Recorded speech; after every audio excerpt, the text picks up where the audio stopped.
Hello and welcome to the Blackdog podcast, episode 301. We made it, people. Yeah, here we are on the safe side of 2016. Yeah, man. Yeah, woo, we made it. Yes, I'm Lee. I'm Darren.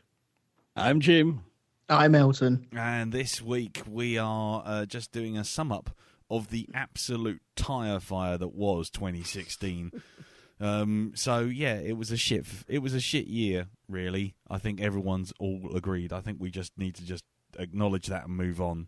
You sound like you've still got 2016 on your lungs. Yeah, 2016 is taking a shit in my chest right now, if I'm honest. But yeah, so yeah, I'm not feeling particularly well, but I wasn't going to miss this week because if I do that, then everything rolls on and just selfish Medcalf month ends up in sort of like February, and it's just stupid. So it's going to end up there anyway, thinking about it. So anyway, yeah, so we're here this week with no feedback, but a quick, but I say a quick, what am I talking about? This is the fucking Blackdog podcast. With a review of all the films that we liked and didn't like of the year. Now, the way we do, sometimes we've tried every which way to do these New Year things. Every time we sort of go, okay, we'll have an awards ceremony, and then that fell on its arse. And then we tried, everyone just lists all their films, and then that took like 27 hours and was 700 films, all of which we'd all agreed on. And so this time round, for year 8, we've kind of got to a format and said, right, everyone can pick 5 films, and then go for the shit ones. Have one shit one, and then if we get any crossovers, they'll be the ones we do last. So there you go. So hopefully this won't be like 7,000 films listed for your pleasure, while I quietly die in a corner coughing. But before we get to that, he said, just realising that he's completely stuffed the format entirely, we'll find out how everyone's Christmas, New Year's holiday thing was. So we'll start off with you, Mr. Jim. How are you? A bit of a sort of odd sort of Christmas, I think. Yeah. I had a good time, but at the same time, it was this was the dread Christmas. Now, in Britain, one of the Christmas traditions we have is the big Christmas radio times. Oh, yes. And it was something I spotted as a child. If you get your big bumper double issue radio Christmas times, and you find that it doesn't go up to New Year's Day, that means it's short Christmas. It's Christmas at a weekend. And essentially you end up with 2 long weekends, and evil Scrooges insist people go back to work in between. Yeah. Rubbish. You break up late from school and you're back in school on the 3rd of January. It's the short rubbish Christmas that rolls round every 6 years or something. Yeah. You find all sorts of excuses not to go into work on the 2nd of January. Like, fuck. Bollocks. No, but I had a nice time. I ate far too much. I'm still eating far too much. Slowly whittling down the big pile of chocolate and biscuits I got. Nice. And finishing off the Christmas booze we bought in. So. Oh, right. But yes, I had a nice time. So that it could have been longer, though. Damn it, could have been longer. Yeah, that's the worst. It's just like, oh no. It's not you. You've literally got New Year's Day and that's it. None of this sort of going back on the 4th or the 5th business. Oh, it's just wrong. Anyway, I'm a firm believer we go back to the old way of doing Christmas, and you have a big knees up on 12th night, and then go back nearest Monday after that. Yeah. There's nothing that urgent this time of year, is there? Come on. No, not really. Just leave us to our hangovers in peace. Yeah, exactly.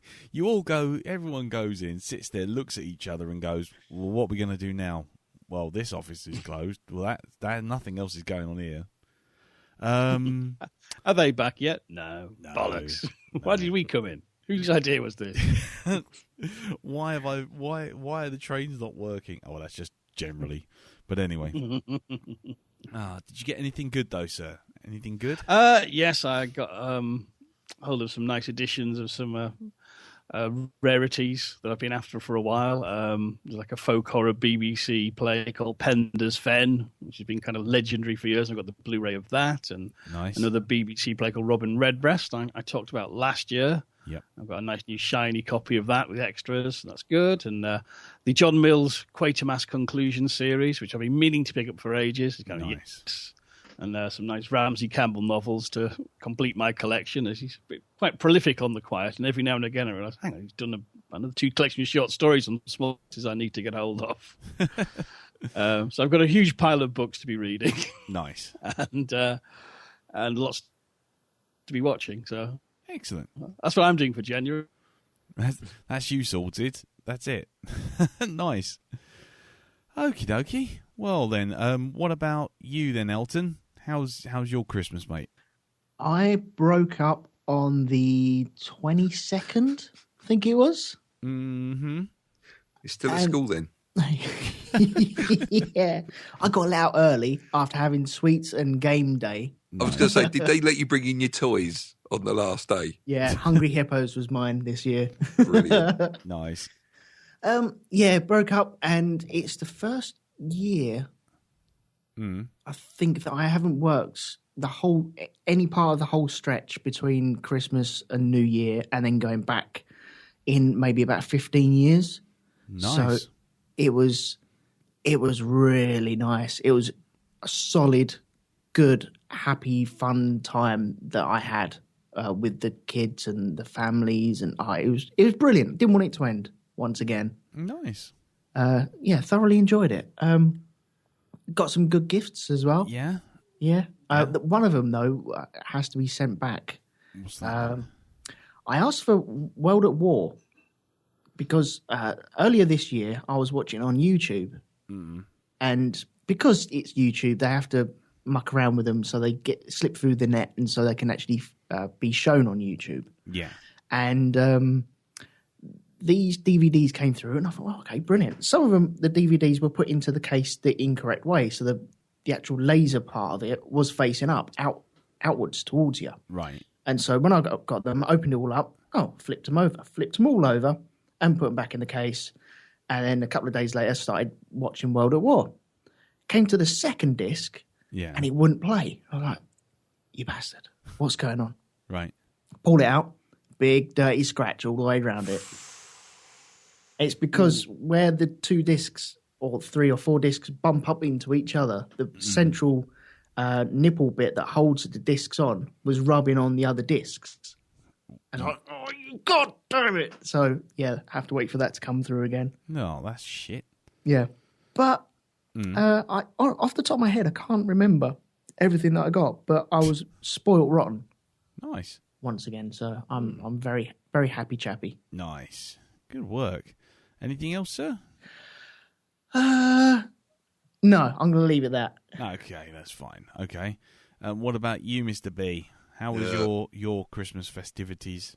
It was really good, really enjoyable. I got out and about, visited people, went to stay with Mum and Dad over Christmas, and then went and stayed with Zarish and the Fiendish Dr. Will. Nice. For New Year's. Had a very good New Year's there. That was great. I got to meet Agent Carter, who's their chicken. Right. That was good. That was good. Also, for Christmas, I got lots of Xbox One goodies. Yeah. The most notable one being Guitar Hero Live. Jesus Christ, it's crack. It's crack cocaine in digital form. Yeah. Yeah. The way it works with this is you do have, like normal, you do have songs and tracks on the disc, but you've also got this thing called Live or TV. Yeah. And what it is, it just keeps chucking tunes at you. You never have to buy any DLC because all the tunes are there. Right. But what you can do is, as you're playing these tunes, you build up points or gold, and then you can actually go directly to the tunes and use whatever gold you've earned to play the tunes rather than waiting for them to come round on the channel. Right. So, and there's some fucking great tracks on there.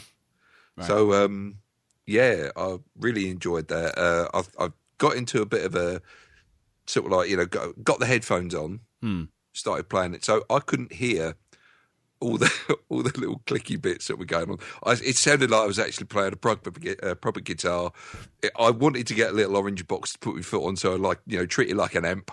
I even started giving devil signs to the virtual crowd on the screen as well. I really got carried away with it. And then I went round to Colin and Kirsten's place, took it round. We had a Guitar Hero evening just before New Year's, and they didn't have the headphones.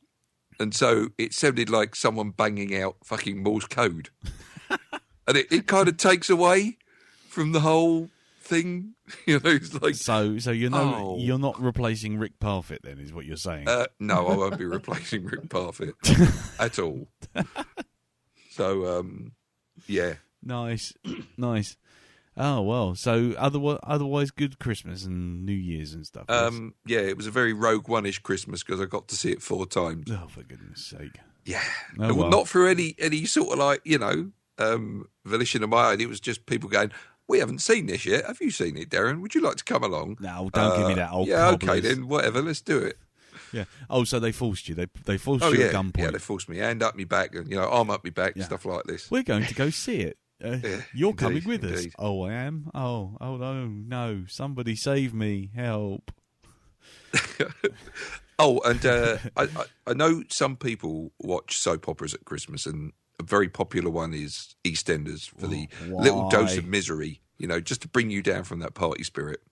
Well, my choice of bringing me down from the party spirit this year was Walking Dead. I finally caught up with it. Jesus Christ, I think I need some therapy now. Yeah. It was this last was it season 6 and halfway through season 7. They've kind of got a hiatus going on. I don't think the show's put the characters through the ringer anywhere near as much as it's done with those 2 seasons. In fact, the last episode of season 6, first episode of season 7, those 2 together, I guarantee will probably finish you off. That'll be it. Nice. It is just severe. So great TV, great acting all round, just absolutely fabulous.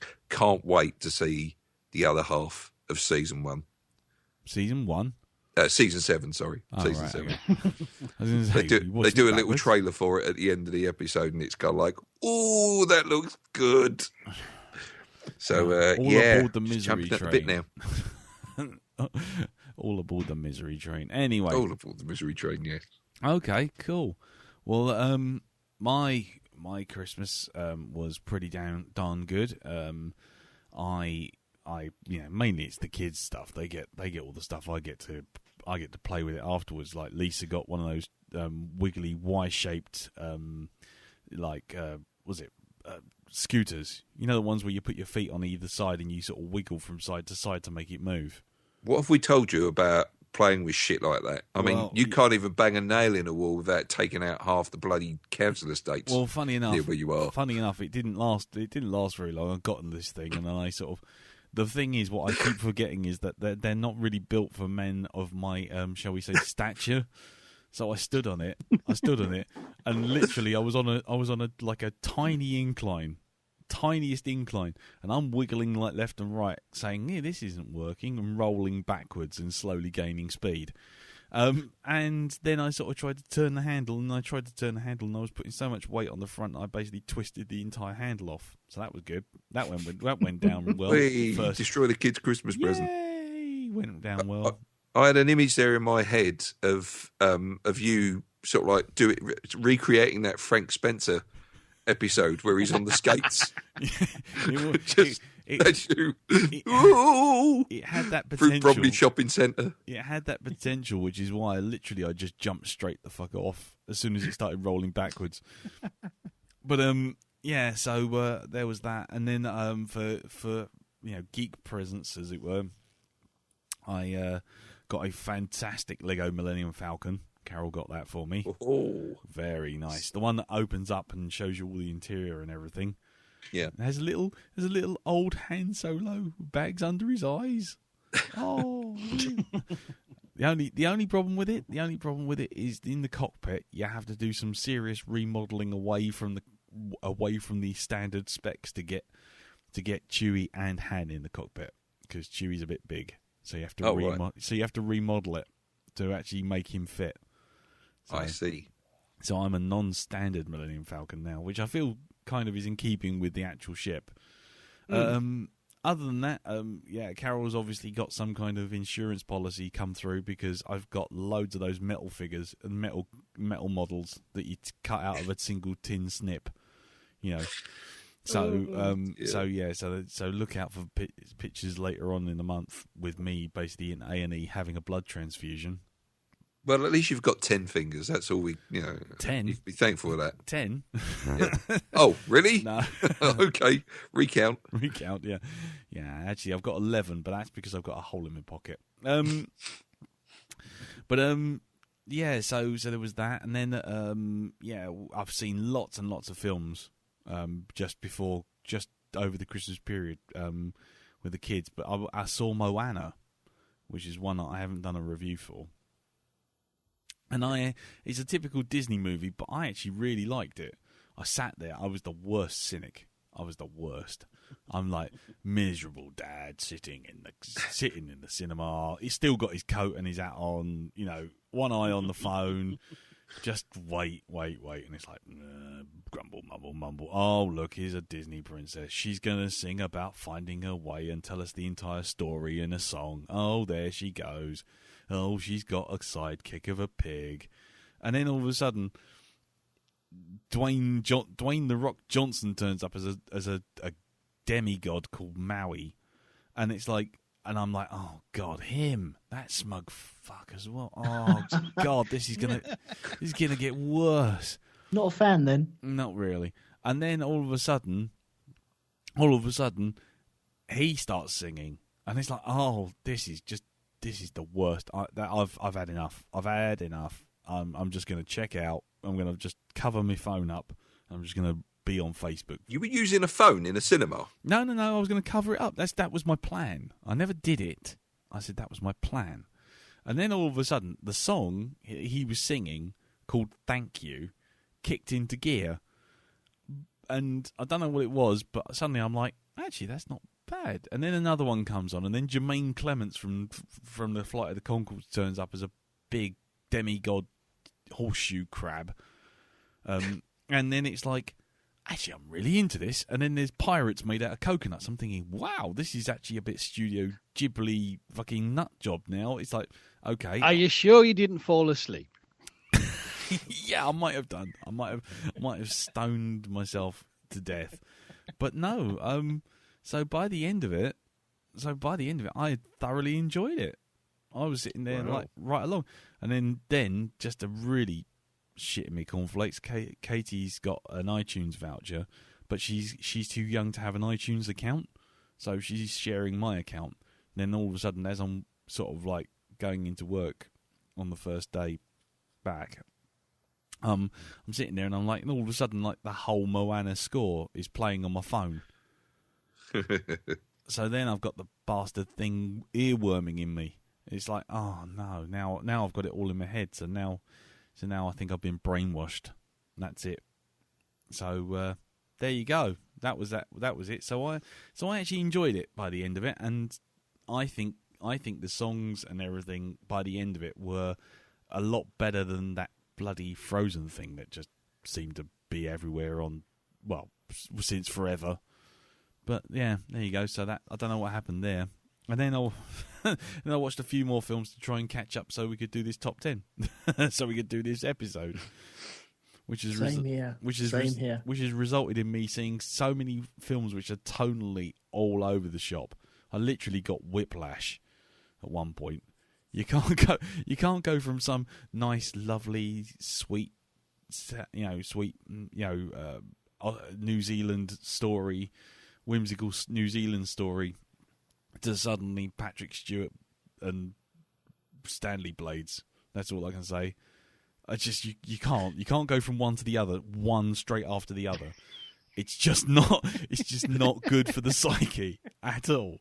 You can't go from Sam Neill wistfully wandering around the New Zealand jungles, sort of being inspiringly grumpy, and then all of a sudden it's like, oh, and here's a bunch of Nazis kicking me door in. Hey, but anyway, we'll get to that. So, yeah, that's that. So I suppose we better do this New Year thing before I die. So let's get on with it, eh?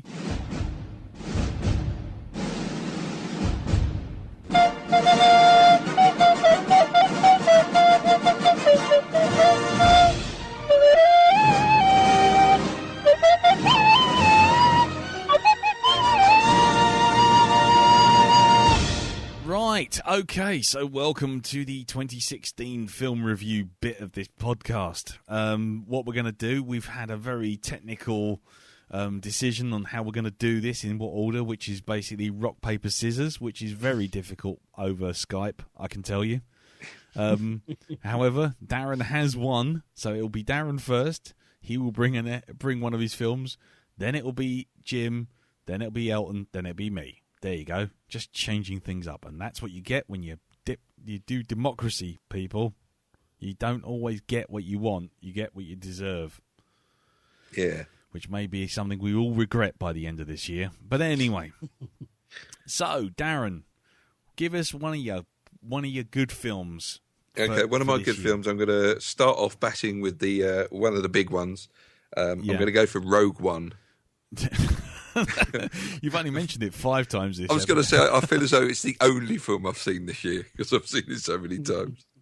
Again, I do any fault of my own. It's just like this person hadn't seen it. Oh, do you want to come along and watch it? Well, I've seen it already, but yeah, what else? I'll come along with you. Okay. We don't want the story of your life getting in there. I know. Trying to make excuses for why you've seen it 20 times. You shill, Lucasfilm shill. Oh, here we go. Yeah, I'm a plant. There we go, Mr. Espadistra. That's right. Yeah. So you liked it, yeah? I loved it. I really did. It's not like any Star Wars film I've seen before. I think I've described it in the past as if you imagine A New Hope being the Hollywoodized version of a freedom fighter's life, Rogue One is the panorama documentary showing you what shit really goes down and what the cost is of fighting for freedom and what have you. Yeah. So, yeah. I can't really say much else about it because just in case there's people who haven't seen it. Well, yeah, obviously, spoilers ahead if we have said anything. But, I mean... there are other reasons why it's different. For me, it's different to any Star Wars film that's ever come before. One big reason. I can't even mention the big reason. No, it's in the last 5 minutes, isn't it? Yeah, well, it's basically, I think, is it the last 15? Yeah. And it's just like, you've not seen that in a Star Wars film before. Nope. And there's bits at the beginning that it's kind of like causes or casts aspersions on the way the characters are actually, on their methods. Yeah. And stuff. Stuff, things you haven't seen characters like that do before. They're supposed to be the good guys, but they do this or they do that. And it's, hold on a minute. So, yeah, for me, first time I saw it, punched me right in the feels. It really did. Yeah. There was an awful lot of dust in that cinema. So, it got very, very hard to actually kind of speak at one point. Okay. So, yeah, I've never had any Star Wars film, any one before, any TV series, anything like that to do with the Star Wars franchise, leave me feeling like that. Okay. We've all seen it by now, haven't we? Yes. Yeah. Yep. I mean, what do we all think of it? Just generally, quickly, because I know we got a lot of films to get through tonight. Jim? I really enjoyed it. I thought it pulled off the trick of giving you something different, but still feeling like Star Wars. It looked and sounded right. And we're not doing spoilers, are we? So No. I'm treading carefully. I think it's one of those movies. The last act is superb, and you really just come out going, "Wow!" it is something, as you said in your video review, when you start thinking about it, you can see where there was reshoots. Yeah. Yeah. But when you're actually watching the film, you don't know where everything's going. That isn't a problem. It's one of those, in hindsight things. Yeah. Which is probably enough. I've got hindsight problems with a couple of films this year that are probably going to come up. Yeah. It's one of those kind of, you enjoy them at the time, then you look back and go, hang on. Yeah, hold on, this is not right. Yeah. But overall, though, it's kind of, for long-term listeners, I think when these were announced, I did say I had the highest hopes for the standalone kind of films, as, you're not wedded to continuing the saga and all the problems that sort of, go along with that. Yeah. And I think Rogue One is kind of, yep, carry on, please. Not sure about the future for the Han Solo film, because, I wouldn't have cast someone who looks like a gerbil with a coat hanger in his mouth, but, that's just... Not impressed with the decision then. Nothing against it, but he just has that grin in all the photos I see of him, and is going, that's not saying Solo to me. No. No, I think it's interesting because without getting into it, but I've read a number of interviews with Kathleen Kennedy saying that these aren't Star Wars films based around the saga. They're Star Wars films based around different genres. So the next one will be like a Western. So the Han Solo one will be more of a Western. This one was a war film. And then the one that's following, which is kind of giving the game away, I think, but they're saying the next one will be an all-Jedi Kurosawa kind of samurai epic. Oh, so it's not going to be the Boba Fett movie then? Thank fuck no. Okay, that's fine. That's cool. No, I think it's going to be the Obi-Wan movie, but that's just me. Oh, that would be ace. But anyway, what about you, Elton? What did you think of it? I really enjoyed it. Same with everyone else. They came out the cinema, punch in the air, really happy with it, with a big beaming smile on my face. Because we all know that I came away from The Force Awakens almost suicidal and just fucking hating the shit out of that. I still fucking hate that thing. It's a load of shit. Yeah. But, it is. Come on. But no, that was last year. What I took away from it is it's as good as a Star Wars film can be at the moment. Okay. Because without treading on old ground. And it's good to see them. I didn't... you can avoid spoilers, then fair enough. But if you can't, then maybe we'll just move on. I'm not gonna. No, I'm not gonna drop anything for spoilers or anything like that. So don't worry about that. It's just sometimes they need to rein in the stuff to appease the fanboys. Yeah, and it happened a bit too much for me. Okay, as you've said before in your video thing, it sags in the middle. I didn't feel it. Other people find it really wallows in the middle. I didn't find that.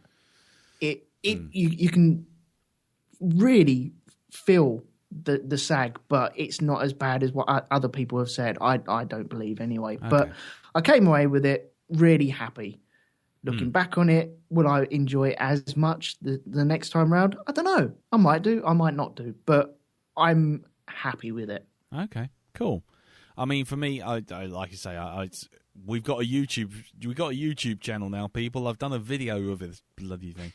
I came away from it at the beginning. I felt like I'd watched, like I was when I first watched Phantom Menace. I came away thinking, yay! And then after about 5 minutes, I kind of got myself into a position of like, hang on, I'm only going yay because the last 10 minutes before walking out of the cinema was top grade fan wank, and that was great. All that stuff to fill your boots, spaceships and everything going on.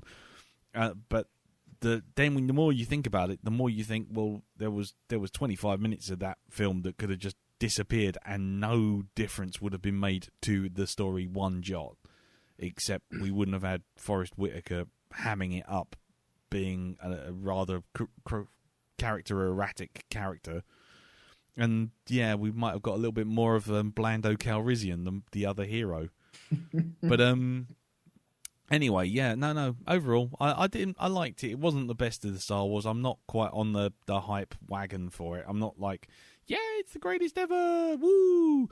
I just find that I might see it again before it leaves the cinema. But as far as I'm concerned, it was lots of sort of slow build up to essentially giving the reins over to the second director, who happened to be the guy who runs ILM, and just saying, use all the money, and then just having him just go fucking batshit crazy for nigh on 30 minutes. So yeah, it was all right. I can't say it was a terrible film, but I didn't engage with it after I seen it the first time I saw it. When I came out of the cinema, I was like, yep, that's exactly what I want. But then after about a minute of thinking about it, I was like, hang on. Who was that bloke again? What was that guy? What was? I mean, go on. Here's, without Googling it, what's the name of the main character other than Jin, the one who is like her handler? Cassian. Prince Caspian. There you go. And the villain's Captain Kremen. And the robot's KRS-One. I know all this shit. KRS-One, Big Daddy Kane. Forrest Whitaker needs a hairbrush. Yeah, exactly. Yeah. So anyway, yeah. So that's that. I only knew Forrest Whitaker's character because they mentioned it so many times, and I thought, well, he's gonna really matter. He's gonna be really important to the. Oh, yeah. Yeah. Anyway, right. I don't mean anything to this film. I am really against the Empire. I really am a bit extreme in my methods. I've got a reason to defeat the Empire. I've got something that allows me to defeat the Empire. I don't believe it's real. Hello? I've got to pick up a cake at the shops later. Danger Mouse. I'm Baron Silas Greenback. Here's my collection of hentai tentacle porn. Anyway.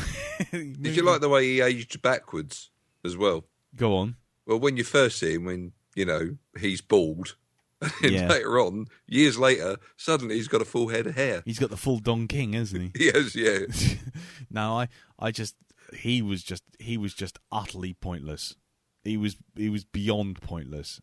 And all these people going, oh yes, he's going to be in Rebels. So fucking what? Really? So what? I've just seen the character first introduced to me in this film, and all he did was get some primo bit of fucking, leverage on the Empire. Didn't believe it. Had someone he trusted turn up. Didn't believe them, and then left the film. It was like, so what was the point of you then? Really? At all? 30 minutes wasted. But anyway. I wouldn't say that. I wouldn't say that at all. This was a guy who was the extreme end of the Rebel Alliance. But okay? Right? Okay? Totally untrusting of just about anything. Yeah, including... He's been in the battle for a long while, so this has had an effect on him. Yeah, so much so that he's completely ineffectual in the entire scenes he's in. He's even got bloody hologram info. It's everything standing there in front of him going, this is the way you fight the Empire. This is what we got. This is a big thing.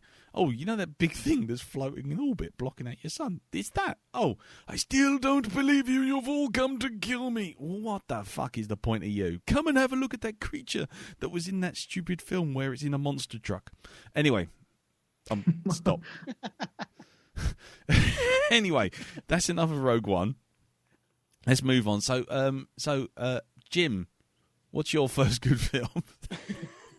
We could be here a long time. Yes. I'm going to open up with the film I think I had the most fun with. No, tell a lie, second most fun with. Yeah. Ghostbusters.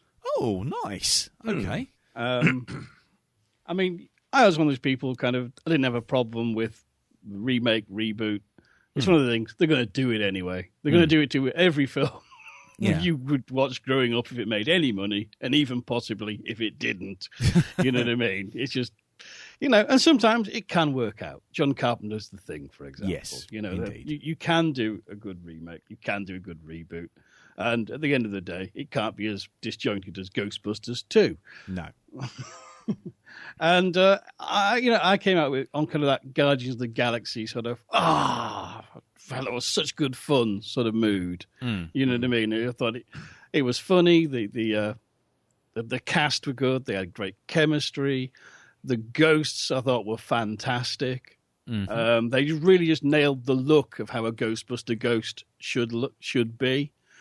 I know they revisited various points from the first film, but again, it was inevitable they were going to do it. And I've seen other films that do it an awful lot more. And this, I thought, you just tipped your hat enough.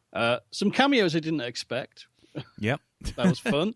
And I just thought it was just, a solidly fun, entertaining movie. Not the best movie ever made, but certainly I only wish they'd just really had the bravery just to make it an official third sequel rather than kind of rebooting it. That's my only sort of really quibble, because actually I thought this is good enough and the cast are funny enough and have got the comedy chops to be worthy of it. Yeah. That's fair enough. If they just folded it into the canon and just said, look, it's all happening in the same universe. It's just 10 years on, 20 years on, technology's been rediscovered. I don't know. That would have solved a lot of problems and a lot of fanboy bleating. Yes, exactly. Yeah, indeed. Which was more of the problem of this thing than anything else, to be honest. Did I know Holtzman was a very popular character for a lot of people. Personally, she wasn't my favourite in the film. In fact, I thought that the character was trying a bit too hard to be funny and a bit too quirky. I actually thought Leslie Jones's character was hers was my favourite. Yeah. Well, I didn't really have a favourite. I just kind of enjoyed the ensemble. I think that's kind of where it should have been. You shouldn't be sitting there going, "Oh, just this character." Because for me, it just was like, "Yep, that's fine. I've had fun with that. I've walked away. I've not felt like I've wasted my time." The end credits were a bit cringy with Kevin dancing, but hey ho, I did like the backstreet for weapons testing. Yeah, that whole scene was great. Yeah. What do you think, Elton? Have you seen it? Yeah, I saw it. I quite enjoyed it, actually. I felt it needed half the movie to get going. Yeah. But they were kind of treading water up until that point. But once it all started really clicking into place, I felt it was quite amusing at times. Yeah. And surprisingly so, because sometimes these comedies where they do a reboot, they try so hard to be funny. Yeah. And it doesn't really pull off. Yeah. But I don't know any of the names, but the blonde lady, who's the blonde lady? Holtzman. Was that Holtzman? Yeah. I found her maybe the funniest, I suppose, for me. There was a bit where she was sitting down and it was talking about numbers or something. She'd go, 1? No. 2? Oh, is it 1? Yeah, it's 1. Is it? It just got me. I quite enjoyed it. So cool. I don't know if I'd watch it again so soon, though. But I'm happy for like a sequel to this. I'll be happy to go and watch that. So would I. I think a sequel would be, now that they know that all this guff is, all this fanboy whining guff is just going to be part of it, and just deal with it and just move on. I think this time round it would actually be a much better film because they wouldn't be so worried about it. At least I hope so. But anyway, because that was the only thing I was worried about, was that the film seemed to be chopping and changing to sort of accommodate what was going on, sort of almost like very subtle damage control. And then eventually the director just turned around and changed it so that the bad guy is actually a whiny fanboy. But anyway, cool. Okay, so that's your first one, Ghostbusters, Jim. Yep. So let's move on to you, Elton. What's your first good film of 2016? Okay, I'm taking you down, deep underground. Right, okay. Go for to it. 10 Cloverfield Lane. Oh, interesting. I thought this was fantastic. It gripped me all the way through. Apart from the last 10 minutes. Yes. Or so. That was the only bugbear on this film. I thought the casting was absolutely superb. I thought it flowed really well. There was montages, and every film needs a montage. And it was in the perfect place, and it worked well. And it showed the passage of time. You need a montage. Anyway, so go on. It worked so well. Yeah. But there was elements of dread in it. There was elements of fear. You were questioning yourself throughout the whole film and wondering, really, is this a ruse? Is it not a ruse? And it just really had me. And I got to take my son with it to it as well, and he came out flipping loving it. Cool. And I loved it, and I want more of this. I'm not the biggest JJ fan anymore, but I like the idea of this Cloverfield universe that they have. Okay. Sorry, I mean, I'll let the other guys say something in a second, but I have to say that last 10 minutes, and then suddenly some ham-fisted reference to Cloverfield, that was just like all the goodwill from the rest of the film just leaked out of me like someone basically letting off a balloon. I was just like, oh, fuck off. Yeah, they didn't need to join it up to Cloverfield. No, not at all. I mean, if it wants to be a portmanteau of different stories all with a Cloverfield connection, fine. But that was like the last 2 minutes. They're like, oh, what can we do? Oh, I know. Let's tie it into Cloverfield. There you go. Yeah, no, bollocks to that. That last 10 minutes was just utter shit. Well, it was such a left turn, though. That was the thing. It was painful. It really didn't. It didn't even feel like a left turn. It just felt as if a different reel of a different film had been put on. Yeah, like Fight Club. Like someone had put porn in the middle of a Betty Boo. Yeah. Yeah. Yeah. Very strange. Yeah. I personally didn't really have any problem with the last 10 minutes, but I agree. What they should have done is they should have ended that film with, just bright light, exit, and then you don't know what goes on after that. No, that would have been perfect. Like the ambiguous cut of Blade Runner where he just goes into the lift and closes the door. Does he get out? What's out there? Who knows? That's right, yeah. It's like, boom, that done. kind of thing. Leave it to the imagination. Yeah. But no, we had to have space. Anyway, fucking crap. Donkey space things. Jesus Christ. Anyway.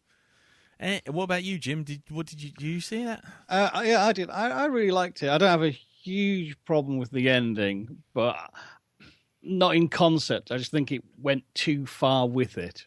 Yeah. Yeah. Without sort of getting spoilery, I think there's a point where you could have had a reveal of what was really going on and left it there. Yeah. That would have been fine. We didn't need the chase and the fight scene. That over-egged the pudding, I thought, and just tipped the film into kind of... It had, as Elton said, there's a tonal mismatch there. And, I mean, me and Teresa watching both thought, oh, that was all right. And oh, that's what's going on. Oh, all right. And we're waiting for it to end, and it kept on going. And all right, that's silly now. Stop it. Yeah. You know the silly bit I mean, don't you? Yes, very much so. Very, very much so. Okie dokie, so that's our third film so far, which is 10 Cloverfield Lane. He says, try not to burp straight into the microphone. God, I'm dying. Right. Anyway, my first film is The Nice Guys, a Shane Black film set at Christmas, unsurprisingly, about two detectives, a detective and a sort of heavy for hire, who are basically end up crossing paths and working together to basically infiltrate the Hollywood porn industry. Has anyone else seen this before I go any further?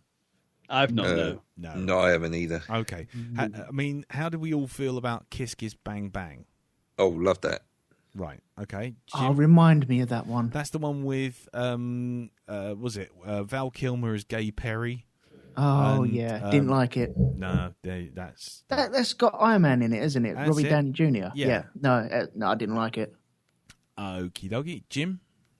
I was so on it. It had some Okay. good bits, but it was kind of didn't quite have its ducks in the row. No, Partly I was distracted by Val Kilmer looking like he'd eaten Lawrence Fishburne, but there you go. yeah. Well, luckily, it's this time. It's Russell Crowe's turn to look like he's eating Lawrence Fishburne because he is a big chap in this. Does But, Shane Black have really good caterers on his films? I think he does. But this film for me, They're all eating candy canes and swigging eggnog. That's all new food that's available. yeah, pretty much. Yeah, I mean, it's a good film. I enjoyed it. It's a good detective thriller, but it's also it's set in the 70s, so it's got a nice kind of look to it, and the whole thing has got this conspiracy theory behind it, which is really good. And actually, I'm not right. Was it? Oh God, what's his fucking name? My brain is so... Ryan Gosling? Yeah, that's it, Swiss cheese brain.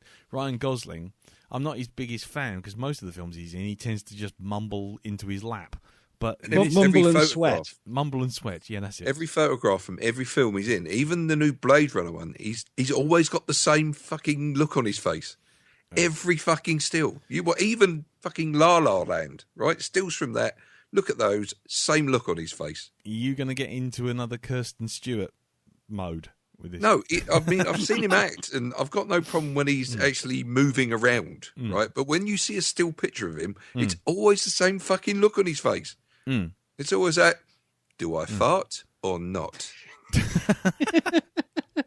Or I've just done one, and you can't tell where it's come from because it was silent, but fuck me, you're going to know it in a minute.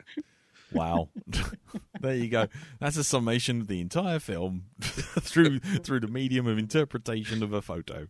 Photoshoppers, get busy. There you go. See you on the Facebook group, please. You know what?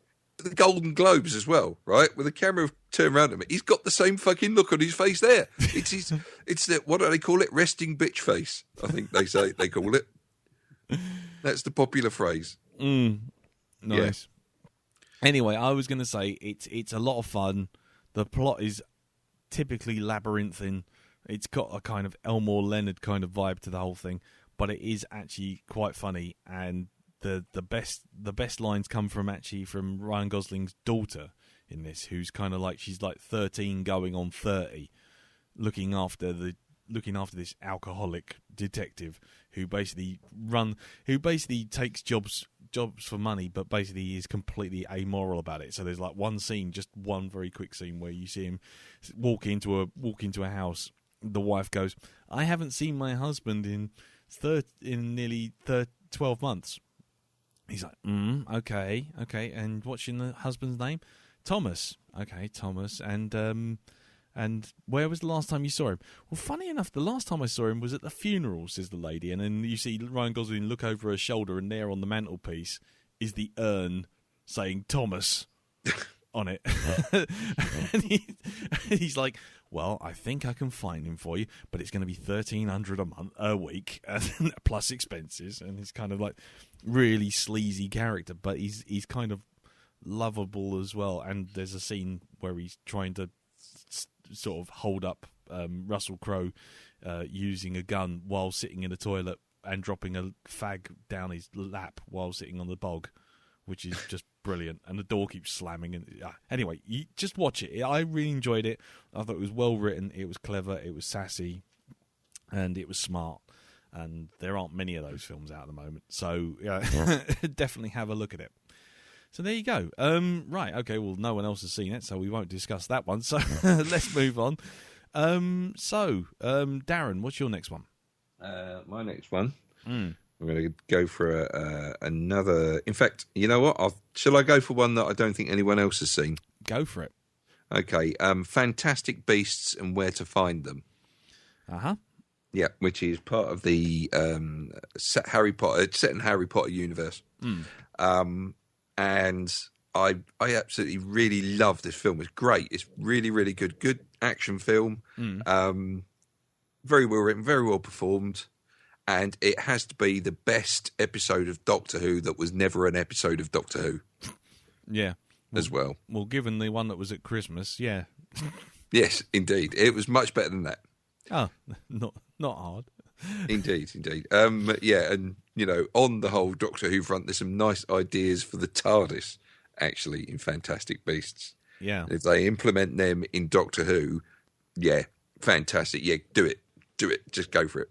So, if anybody's not seen it, go see it. I'm hoping they'll produce more films in this, and we'll get a whole series of them, because Eddie Redmayne's really good as the chief wizard, as the the English wizard that turns up in New York.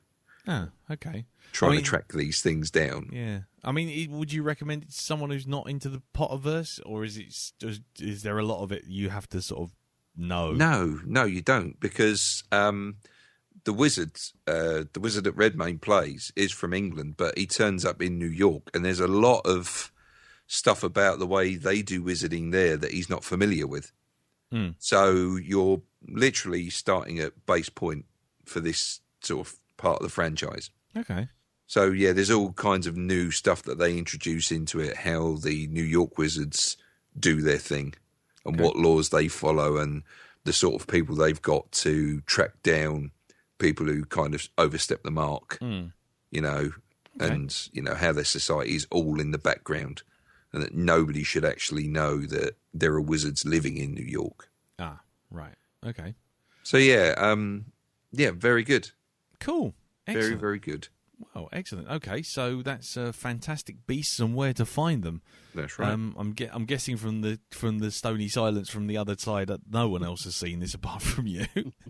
That's right. I thought I'd throw that one in there because it's like your one there. It's one that I didn't think anyone else had seen. Okay, fair enough. Right then. Well, then let's move on to you then, Jim. What's your next one? Well, another probably underseen film. The Iranian horror movie, Under the Shadow. Oh, yeah. Hour and 20 minutes, and absolutely just brilliantly crafted. And a very intriguing story.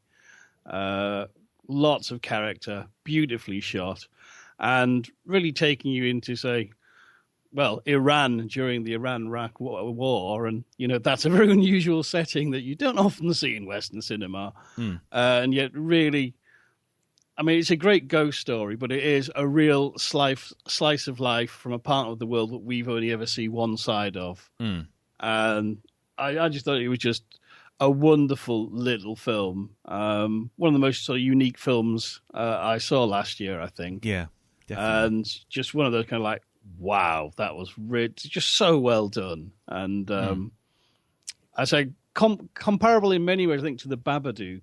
And I think it might be better than the Babadook. Definitely. Sorry, carry on. Sorry, I don't really say too much more because it's difficult to go into without ruining it. But it's a slow burn. But even it's a good half an hour before anything sort of weird happens. But that first half an hour is just genuinely fascinating because you're seeing into another time, another culture, one that you don't see at all really in cinema.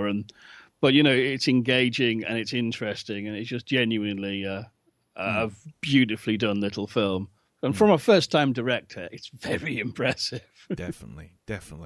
Yeah, I saw this. I knew you were going to put this on the list, so I haven't included it on my list. But that was definitely one of my highlights. I thought it was a superb. In fact, this year's been very good for horror in general. It has. My horror review of the year I'm doing on Hypnagogia turned from one episode into 3 parts. So. Yes. There you go. As is tradition, starting me to go on. Yeah. But I think you're right. It has been a good year. There's been a lot of interesting, diverse films from just the usual kind of football league. Yeah. Friday the 13th 4, Nightmare on Elm Street 3. Yeah. Leprechaun versus Chucky, no score draw. You know what I mean, kind of thing. Yeah, and now we are going to go back to the Black-Eyed Children League and Insidious 4, The Boy 3.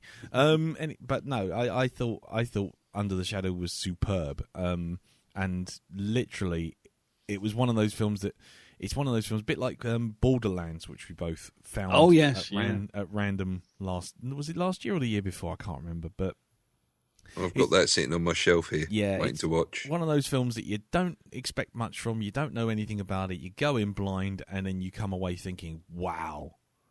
And I thought it was really well done. I thought it was superb. So, Under the Shadow was definitely a thumbs up from me. I think it's definitely a 6 roast potato for Elton as well. If I'll be honest. Yeah, that's why I haven't seen it yet. Yeah, yeah.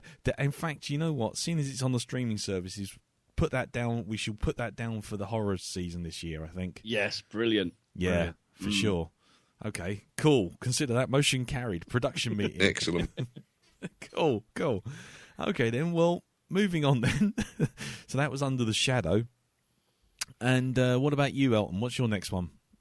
Well, since you three have all chosen one that nobody else has seen, I decided to do the same. Okay. And I've gone with Batman versus Superman. Fuck you.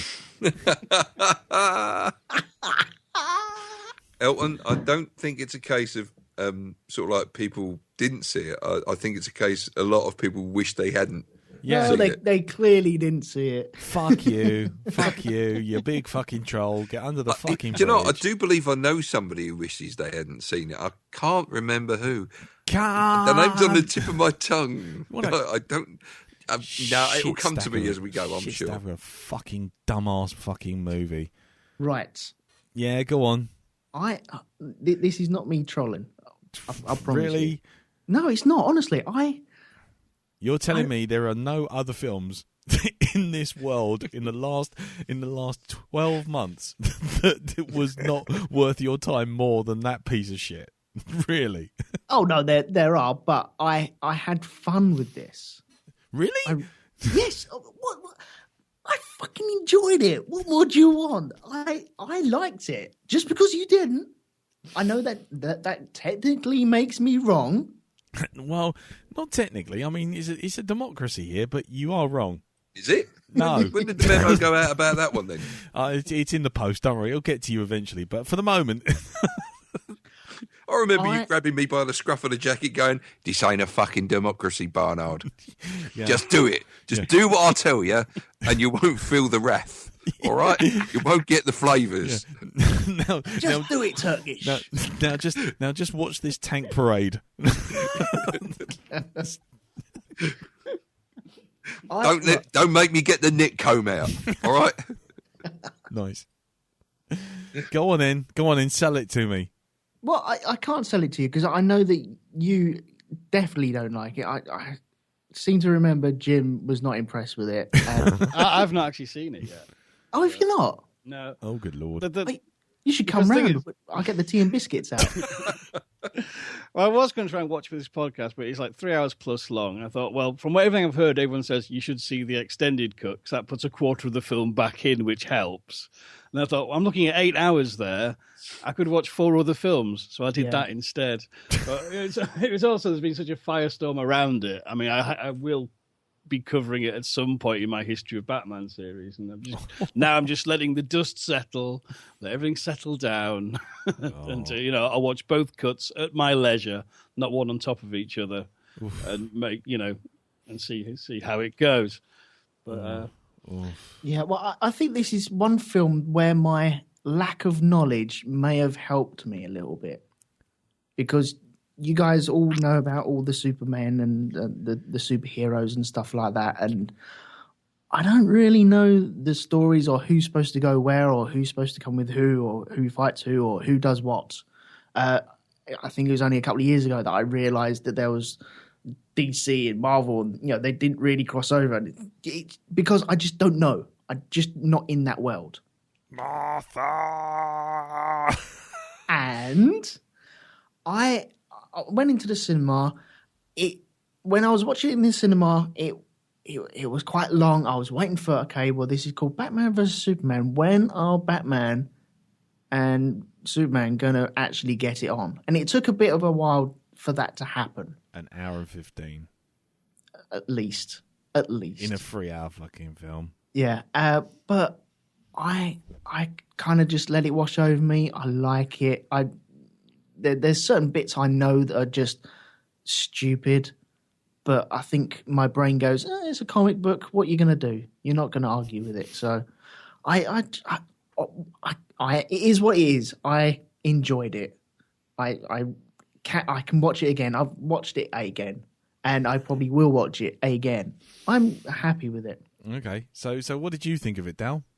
What did I think of it? Yeah. Well, I took pleasure in just spotting references throughout it. I think that's where I got my enjoyment from. Because I didn't absolutely hate it. I just thought it was a bit of a wasted opportunity. You know, you got the big franchise here, you got the two big names, and you could have done a bit more with it. You know, you could have actually rustled up something that was a bit more interesting than what we got. Like I say, there's some stuff in there that I enjoyed. I enjoyed the references, some of the stuff that was in there, spotting it, going, "Oh, I know where that's from," and "Oh, I can see where that's going." And what he's Aquaman trying to holding do. his breath on a YouTube video. Sorry, Aquaman holding his breath on a YouTube video. Oh yeah, not that. I mean, it's things like the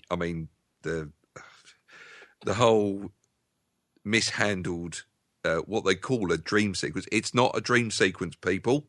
Okay, Don't spoil it for Jim. He's got this all to come. Jim, it's not a dream sequence. Okay, no, duly noted.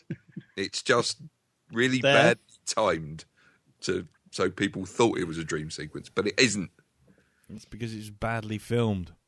Yeah. There's badly directed. There's an awful lot of bad in it, but like I say, there's stuff in it that I didn't mind. I didn't mind the whole.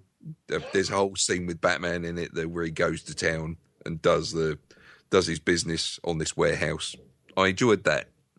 You know, I thought that was really well done. Alfred, I liked Alfred in it as well. Even though it was Jeremy Irons. He was good. Yes, he was. For me, I thought this was just an absolute fucking garbage. You can find out why by going to YouTube. No, I haven't done a review of this on YouTube. Haven't you? No, not yet. No, you haven't, have you? No, I should do. I was going to say, I was about to cut down this podcast by at least 3 hours by suggesting that. That was all. No. Because I know what's coming. No, I mean, you know, the tranquilizer guns ready, guys. It's seriously. He's going to need them. I'll go for the legs. It's just absolute fucking garbage. And the problem is even if you don't know anything about superheroes or the superheroes involved, the film even shows you in itself, in its own structure, what Superman is absolutely capable of, and yet he elects throughout the entire film not to do those things when it actually would be prudent to do so. So, for example, without spoilers, for those who haven't seen it, because they've got to enjoy this thing, if you can see a man literally travel at the speed of light from one entire continent to the other in less than a second, because he heard something from the other side of the planet. And we actually see this. He actually travels from Metropolis to another country on the other side of the planet in a second. How is it that he has trouble finding someone in a square city block? Just that question. There you go, right there. Someone is missing and he can't find them. Why, when this guy can clearly traverse the entire Earth in the blink of an eye? Answers on a postcard, please. You don't need to know anything about the comic. You just need to know that that's the kind of shit you're dealing with right from the start. And that film is just bollocks from start to finish. Absolute a clusterfuck. And Superman is the glummest I've ever seen, even by fucking Man of Steel standards. Things blow up, he doesn't save people. Things detonate, he doesn't save people. But what we do get is nice slow motions of a sad Superman looking sad. Which, if you take a freeze frame of it, in going back to the Ryan Gosling thing, he looks like Superman always looks like in every still from that film. He always looks like, did I leave the oven on? all the way through it. He's like, did I leave the oven on? Oh, okay. This entire place is just blown up and I haven't saved anyone. No, I've got to buy me bus pass before Monday, ain't I? Fuck, I must pick up some milk on the way home. Yeah. It just, Oh, I've got to take the dog to the vet on Sunday. Yeah. Don't know if I can be bothered. Yeah. Not that I can traverse from here to the fucking vet's in so fast that I could actually, the fucking vacuum would actually suck the fur off the dog. But, I can't do it. It'll take me minutes. Fuck off. The whole film's just toss. Absolute toss. And as for everyone going, ooh, Wonder Woman. Wonder Woman's in this. Isn't it wonderful that we got a female superhero? She turns up for about a minute and a half at the end. She turns up for about 10 minutes at the beginning and midway through. And then after that, she's literally there going, hello, I am plot device 147A. I have brought you a memory stick. And it's like, for God's sakes. And then both Superman and Batman are both looking like, who's she? Well, no one knows because she's just been randomly dropped into this fucking film for no apparent reason. Just bollocks. The whole film's bollocks. Absolute bollocks. Anyway. What was your next choice then? My next choice? Well done, Elton. My next choice is The Girl with All the Gifts, which we could probably list down as not the most cheerful movie in the world. But go on. Sorry, I can hear someone going in the background. No, I'll make my comment in a minute. I haven't seen the movie, but okay.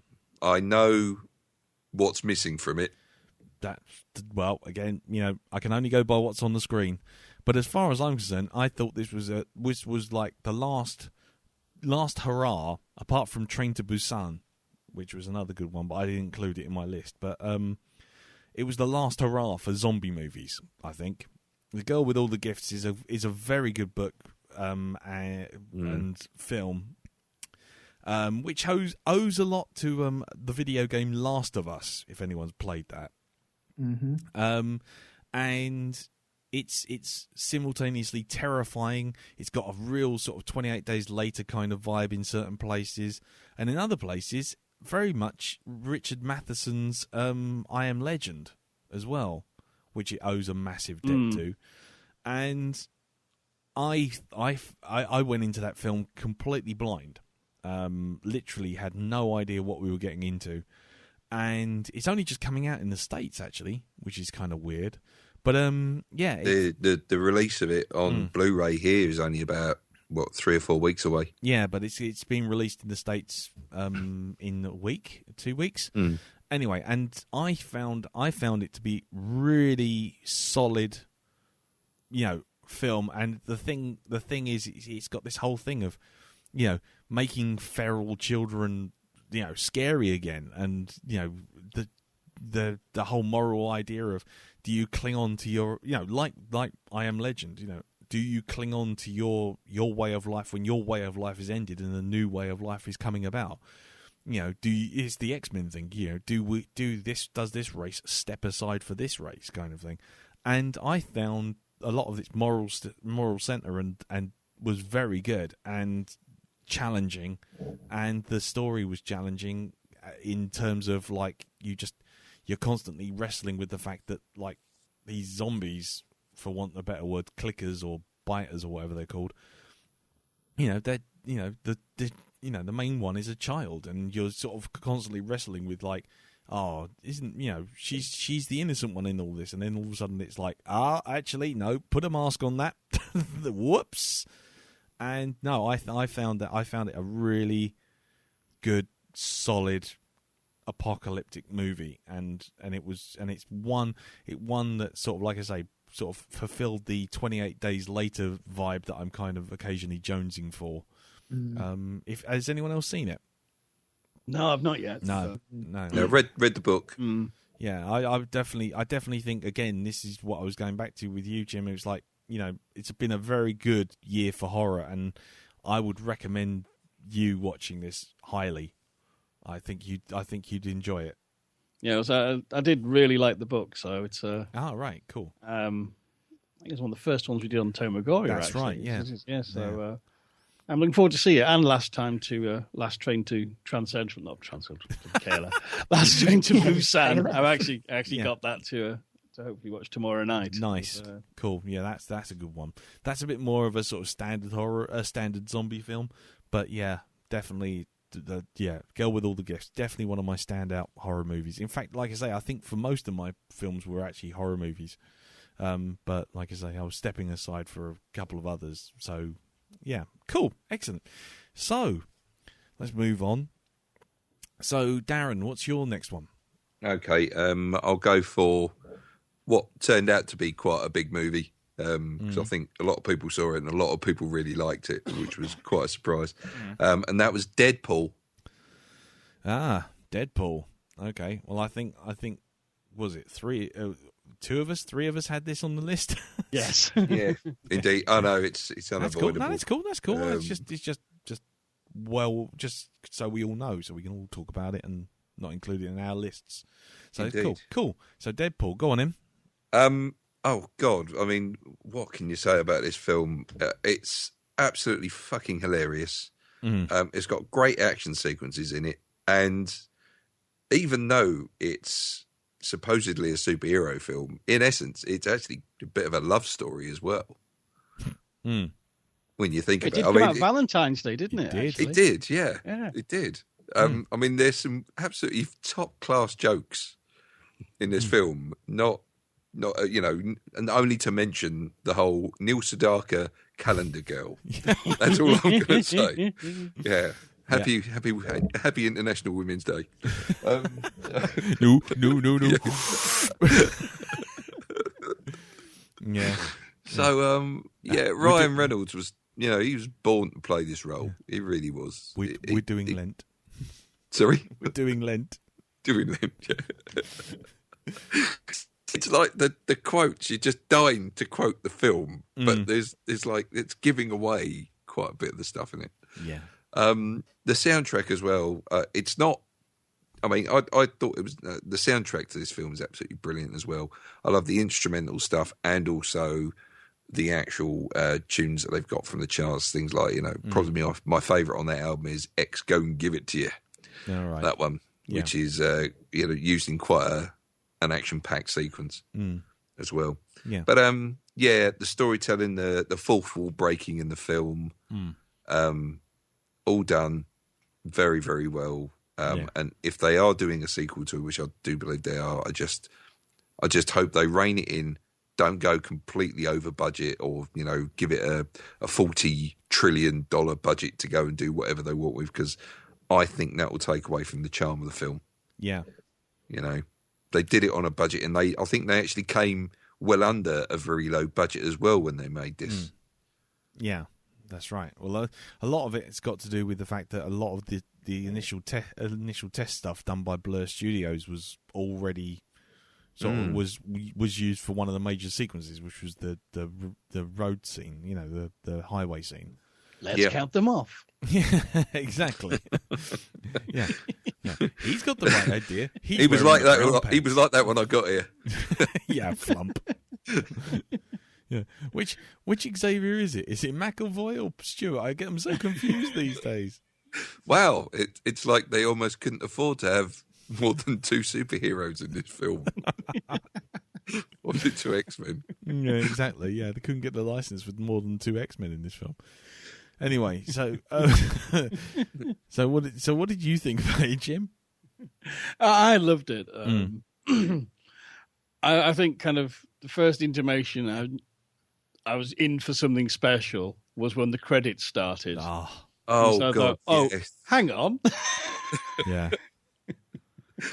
Just come It's one of those, it's such an obvious joke, and I can't believe no one has done credits like that beforehand. Yeah.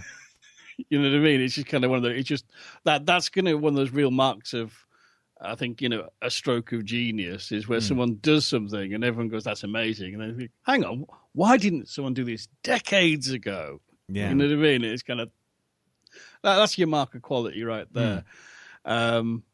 I thought it used music brilliantly and often hilariously.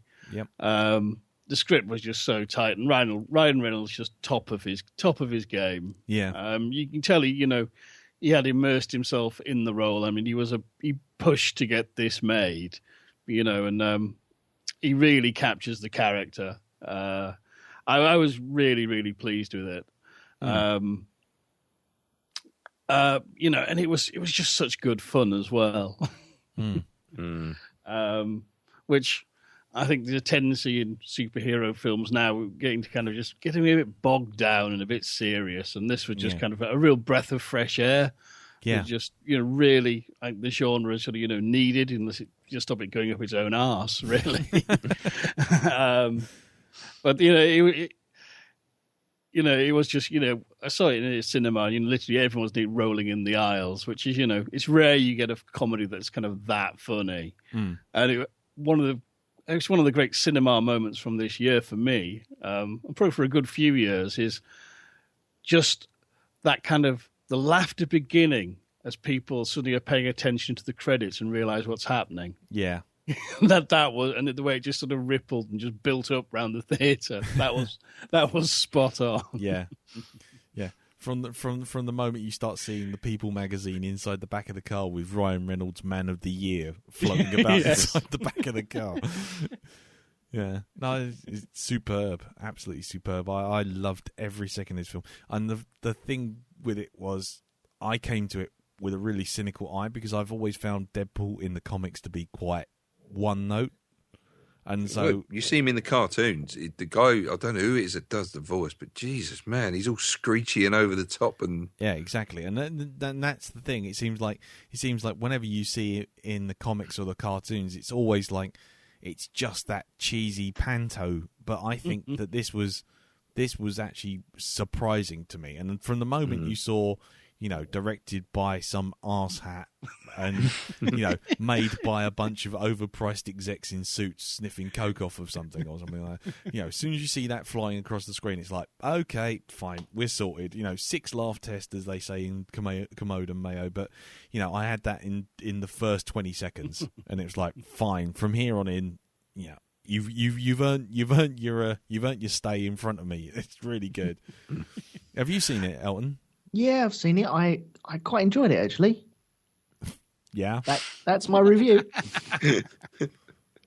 I don't remember. Did you watch right to the end for what I have to think is one of the best ever post-credit sequences? Yes, I've seen that. Yeah, yeah. So good, I cosplayed it. Yes, yeah, you did. Yeah, I can't remember much about it. I've got it. I need to watch it again. I'm hoping it's going to be like Dredd for me, where I watched it, thought, yeah, it was all right, and then totally fell in love with Dredd on second and third and subsequent watches. And I'm hoping this might happen with Deadpool as well. But if you're willing to watch Superman, Batman more than once, then I think you can give this a spin.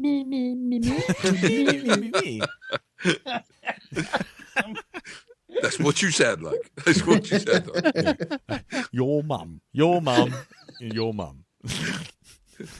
Exactly.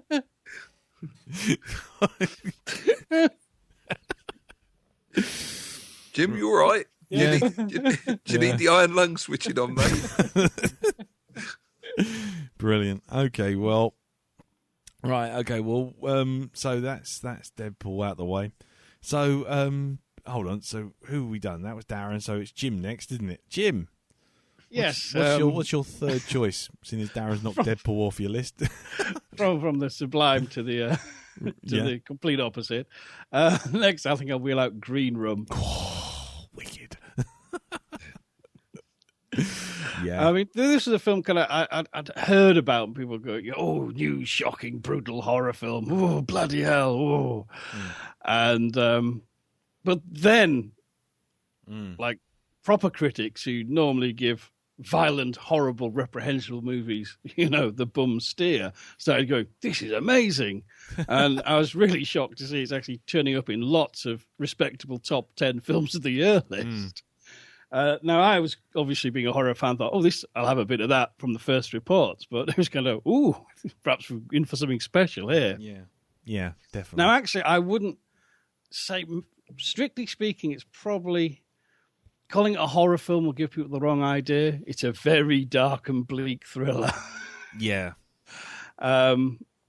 It's one of those films that's kind of, by the time the end credits rolled, I just let out this huge sigh of relief going, oh my God.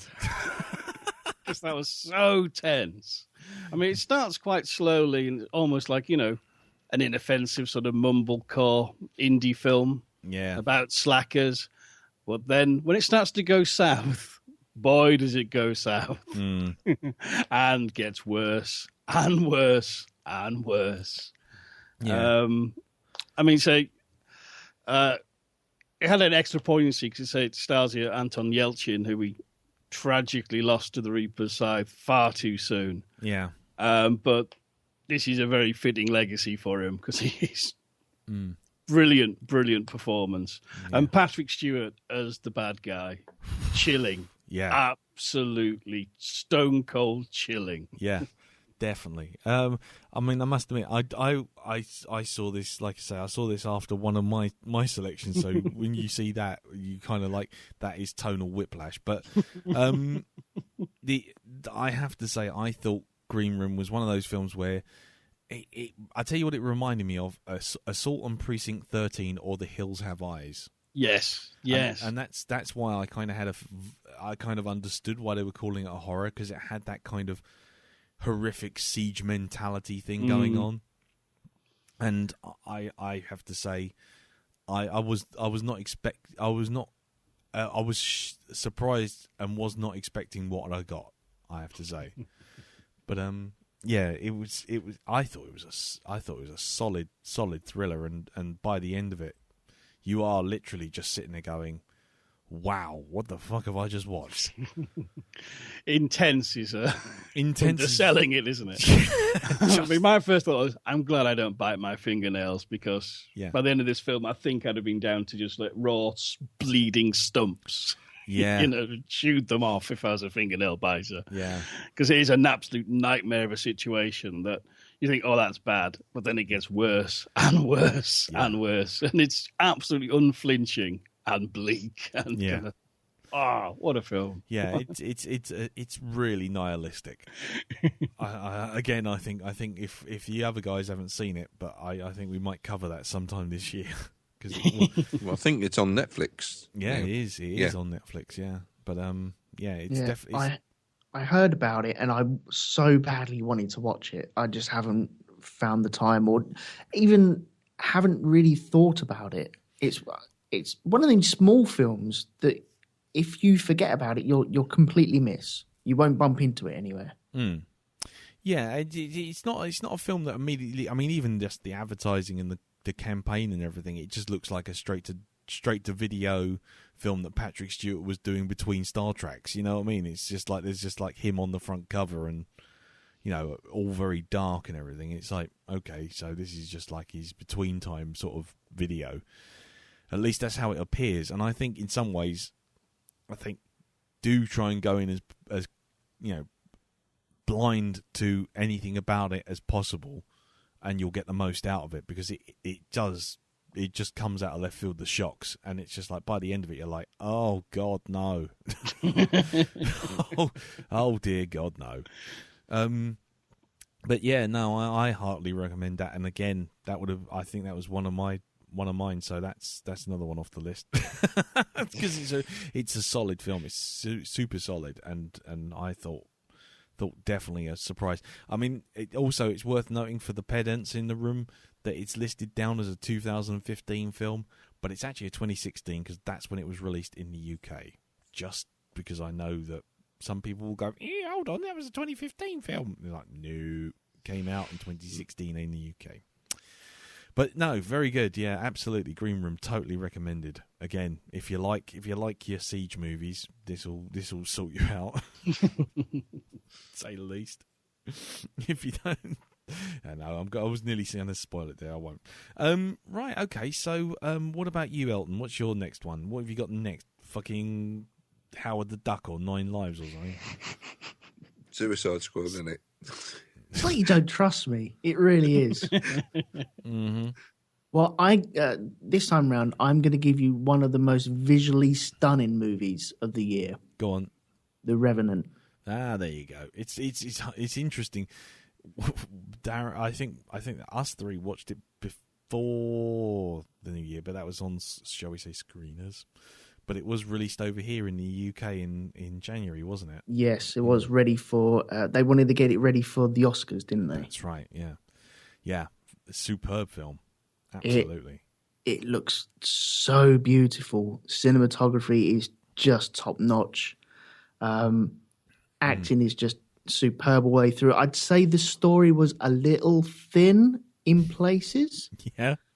But in between that and the snowy features and DiCaprio just mumbling away. Tom, what's his face?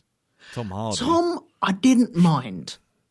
I thought his accent was all right. It was sometimes over the place, but I think it was meant to be like that. So I was quite happy with that. Oh, right, okay. Because I found him a bit sort of like he sounded like someone chewing tobacco trying to do a Deputy Dog impression. Well, he is the art house Vin Diesel in many ways, I think. The art house Vin Diesel. That works. That is this year's new. That's this year's new Christian Bale. Take a drink. Art house Vin Diesel. Love it. He's got a history of doing dodgy sort of accents and stuff. I mean, look at Bane. Yes. And now this, and I mean, God knows what he's going to do with the the role of Joe Pasquale in the Joe Pasquale life story. I know a song that'll get on your nerves. Yeah, go on. Anyway, so I thoroughly enjoyed this. Okay, it's a masterpiece. I think it's absolutely stunning. Yeah. Well, I mean, I'm always a bit loath to call things masterpieces because that's a word that gets kind of overused in sort of general terms now. It's like anything that's slightly different and better than the dirge that you usually get is a masterpiece. It's like, but I can understand this film getting it. I think it was superb, and even when you just look at the fact that they filmed all this stuff, it wasn't all digitally corrected and sort of super graded to look like that sort of weird Twilight. They were actually only filming for 2 hours at 4:00 in the afternoon every day, right. Which is just amazing. But the only problem I have with this film now is that there's a website which does like parody posters, and right. And the one for the Revenant is Leo gets fucked by a bear. So but who else? Anyone else seen this? I've got it to watch. I meant to try and get to see it, but being a long film, real life got in the way, unfortunately. No, that's fair I didn't manage to squeeze it in before tonight. Yeah. What about you, Dal? You said you've seen it, yeah? No, I haven't. No. Oh, you haven't? I've got it sort of like waiting in the wings, but I haven't actually watched it. Okay, Leo is fucked by a bear. Right, okay, well, there you go. Okay, well, thank you. If you go down the woods month, coming soon. Yeah. Also featuring Grizzly, Care Bears movie, and Prophecy. Oh, Ted. Yeah, Paddington. Oh yeah, Paddington. I like Paddington. Oh, there we go. We've got a season already to go there. There you go. It goes from one extreme to another, but whatever. Wasn't there a Yogi film? Yeah, there's no need for that. Just seriously. Oh, yeah, because I'd find it good, wouldn't I? And you wouldn't. Yeah, well, you would be the only person on earth to find it good. Yeah, that's right, yeah. Well, you fucking proved that so far. Yeah. IMDb Yogi movie. Yogi Bear. I bet it's like something like 3 or 4. Probably. 4 stars out of 10. Oh, it's Dan Aykroyd and Justin Timberlake. Yeah. 4.6. There you go. Right in your wheelhouse. Right in the... That is, yes, that's my medium, isn't it? That's it. That's it. The median score of 4.2. Anyway, so right, okay, moving on. My next one. Let's go with Hunt for the Wilder People, which is Taika Waititi, the guy who did What We Do in the Shadows. Cool. Yes. Yeah. So it's his film. the one he did before Thor Ragnarok, which he's directing right now.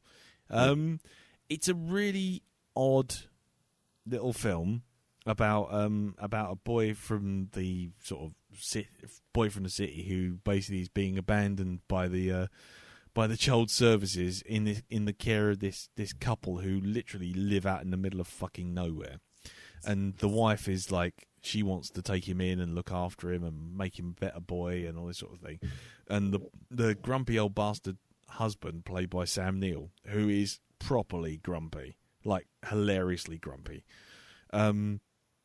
He's kind of like stays well away from him, and circumstances basically come to be that the boy and Sam Neill end up sort of being on the run in the in the New Zealand bush, and it's gentle, it's surreal, it's quirky, but it has the same sort of off-kilter observational kind of humour of what we do in the shadows. Not quite as laugh-out-loud funny, but certainly you could see the hand at the tiller. You can see the same hand.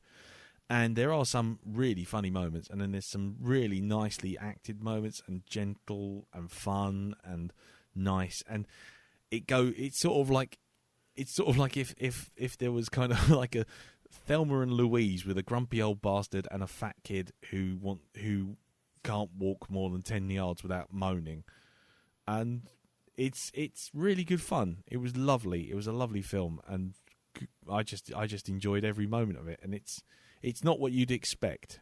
Let's put it that way. Okay. But yeah, if you want a sort of gentle laugh, I think is probably the best way of putting it. Then, and just some nice character acting, then I think this is the film for you. It's well worth a look, absolutely. But that was the film that I saw straight before Green Room. So, right. so I went from that, like, isn't this lovely? It's a nice, gentle, fun sort of little film.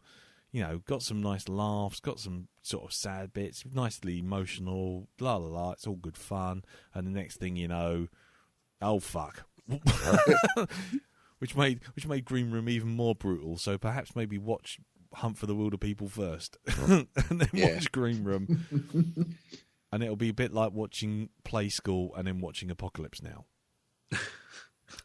So yeah, I would recommend it. I thought it was a really nice film. I liked it a lot, actually. And I wasn't expecting to. I think that's the thing. I wasn't expecting to at all. So, Hunt for the Wilder People. So there you go. That's my next one. So, on to you, Mr. B. Okay. I think this is probably another surprise film. One that we were all wondering whether it was going to be any good or not. Yeah. And that's Arrival. Oh, yes. Yes, indeedy. Okay. What an absolutely superb First Contact film. Yep, absolutely, totally. Sorry, go on. No, go on. I was just agreeing. Sorry. Yeah, it's it was a film that really kind of, it kept you in suspense all the way through it. You're always wondering, are they here for good, or are they here for nefarious purposes? The actual alien beings. And I've got to say that considering some of the alien movies that come out around, that deal with this sort of subject, this was a very refreshing look at that well-treaded subject. Yeah, I thought. Yeah, and well, I thought I know that we sort of threatened to do a spoiler cast on this because everyone's seen it, but I think the response was kind of a bit varied.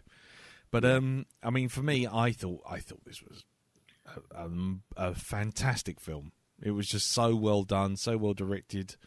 I've got no worries about Blade Runner now, Blade Runner 2049, because Denis Villeneuve's on that.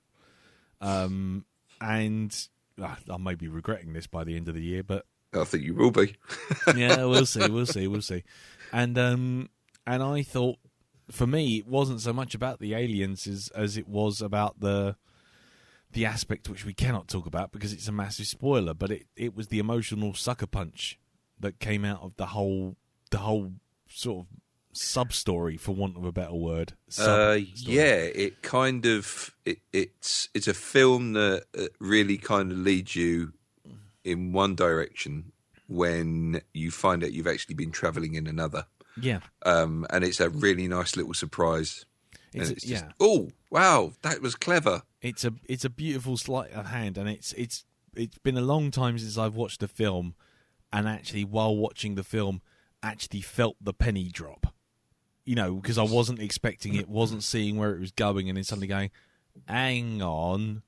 And then about 2 seconds later, the character in the film goes, hang on. And it's like, and you could just feel it through the cinema. It was just like everyone just went, whoa. And that was, for me, that was it. I was just a fucking wreck by that point. I was in proper hormonal mode at that point. I was like, oh, this is amazing, but this is terrible, but this is amazing. Oh my god! So, for pure emotional smack in the guts, the only thing close to this would have been Girl with All the Gifts, because both of them leave you feeling drained. But in the case of Arrival, it just left me feeling uplifted, as opposed to Girl with All the Gifts, which made me want to walk under a bus. It is a very, very hopeful film. Yeah, very hopeful film. Yeah, I mean, what about you guys? I know you guys have seen it, but I know that your opinions are, shall we say, different. Yeah, shall I go first on this? Go on, go on, Elton. Go on. Okay, wasn't impressed. I like what they did with the not the switcheroo, but the emotional shockwave that goes through. Yeah, it's not that I guessed it. I'm not going to turn around and say I guessed it or got it, but it wasn't a surprise.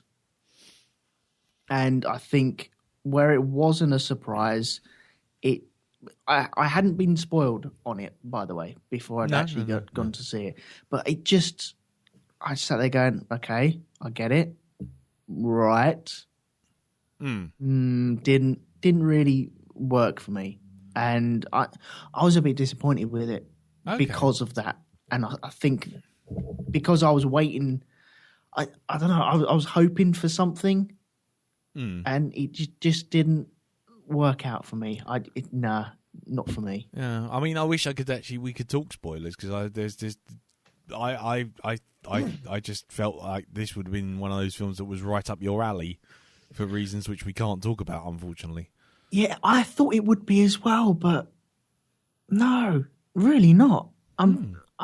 Maybe I'm disappointed. Bad Elton. I'm disappointed in myself for this one.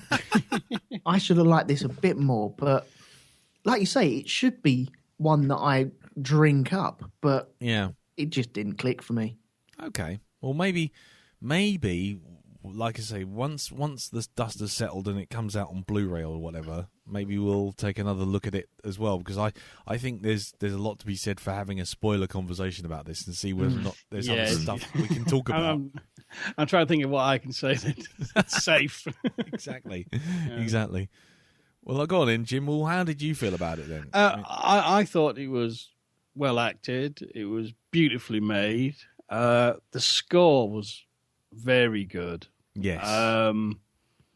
However, for me, I saw the ending coming a mile off. Interesting. I tumbled it very, very quickly. And I don't really sort of go into these things constantly playing the guessing game, because generally you're not paying attention to the movie if you're just trying to play one-upmanship. I'm clever, the director. I can see where this is going. Yeah, I try and get out of that sort of mindset. And I was quite happily, I was very, intrigued. It was but it just jumped out at me. That's fair enough. It's partly because I was sort of familiar with some of the language theory stuff they talked about. And when I saw the language and realised what the language is, the penny dropped. Yeah. And I picked up on clues they seed throughout to tell you. Then there are clues out there. Yeah. But But the thing is, for me, it's kind of, I mean, I don't want to say it's a bad film at all, because it's a very good film. But I think my problem with it is, when I started thinking about it, going, well, actually, you posed an awful lot of big questions, which you didn't answer. And you just sort of kind of took me to a point of the brink of going somewhere really profound, and then you left it. And you played the sentiment card, that's wrong, the emotional card. Yeah. Sentiment implies something a lot cheaper and more exploitative. But you played that thing, that card, and went, da-da, away we go now. And I'm like going, oh, hang on. Yeah. And I suspect that's why you, Elton, had your reaction to it, because it set up so many questions, which then it just did a sleight of hand and got away without answering. Yeah. Hand waved it. Yeah. It's difficult to talk about without spoilers, though. I have these misgivings with it, but it's a film, I think, if you're remotely interested in sci-fi or good cinema, you should see it, because it's really well done, but it's just kind of like, I do think that there could have been more to it. These little huge questions that are really intriguing, and I didn't get answers to, and it's kind of, I really would love to do a spoiler-full cast of this and give it another watch, because I think it's one of those. Because I did see the ending coming, but I did spot the clues they actually give you, very subtle ones they just put in there. And I mean, see what else I missed. Yeah, and maybe that might answer some of my questions. I'm not sure. Yeah, well, so that's interesting, because I'm almost thinking, like, what will I think once I've seen it? Now it's like watching The Sixth Sense. Watching it again, are you going to see it and have the same reaction to it, or are you going to be looking at all the clues going, that's clever, that's clever, we got that? Whereas it was what go on, sorry. I had that experience. Yeah, kind of. Yeah, because the first time I went to see it, I was feeling, I was rather stupidly, I was feeling pretty knackered. I sat in the cinema, and it was like having a blip vert. I kept nodding off for, say, like 10 seconds at a time. Yeah. And coming into it. So I kind of got the end and everything all presented before me. And I thought, right, I'll go and see that again. I went to see it, and it was just like, this is absolutely fantastic. Yeah. And that was even knowing certain things coming up. Yeah. But then everything was made clear to me, and I thought that, I think on a second viewing, I think you'll get even more out of it. I mean, for me, like I say, I think it would be really interesting to watch it a second time and see what happens. Whether or not, with the shall we say, the slightly more emotional area sort of taken out of it a bit, whether or not I'll look at it and go, no, actually. But no, I'm well up for doing a proper, spoiler review thing of that when, if we get a chance. That would be very interesting. Cool. Okay, well, that was Arrival. So, Jim, over to you, sir. Right. This is my last choice, I believe. Yeah. The Witch. Or the Witch. The Witch. Because the title for on the poster is done in proper old school black letter, where they didn't do W's, they just did 2 V's. That's right. Yeah. This is a film I heard a lot about, and I thought, this is going to be one of these movies that everyone's talked about, and I watch it and go, it's all right. As it was. Again, billed as a horror film, but I think that's almost doing it a disservice. It's just a really strong bit of cinema. I mean, it's often subtitled on the poster as an American folktale, and that is what it is, but it's taking a folk tale and then making a proper drama out of it at the same time. Beautifully shot, in brilliant performances from the small cast. It was absolutely stunning.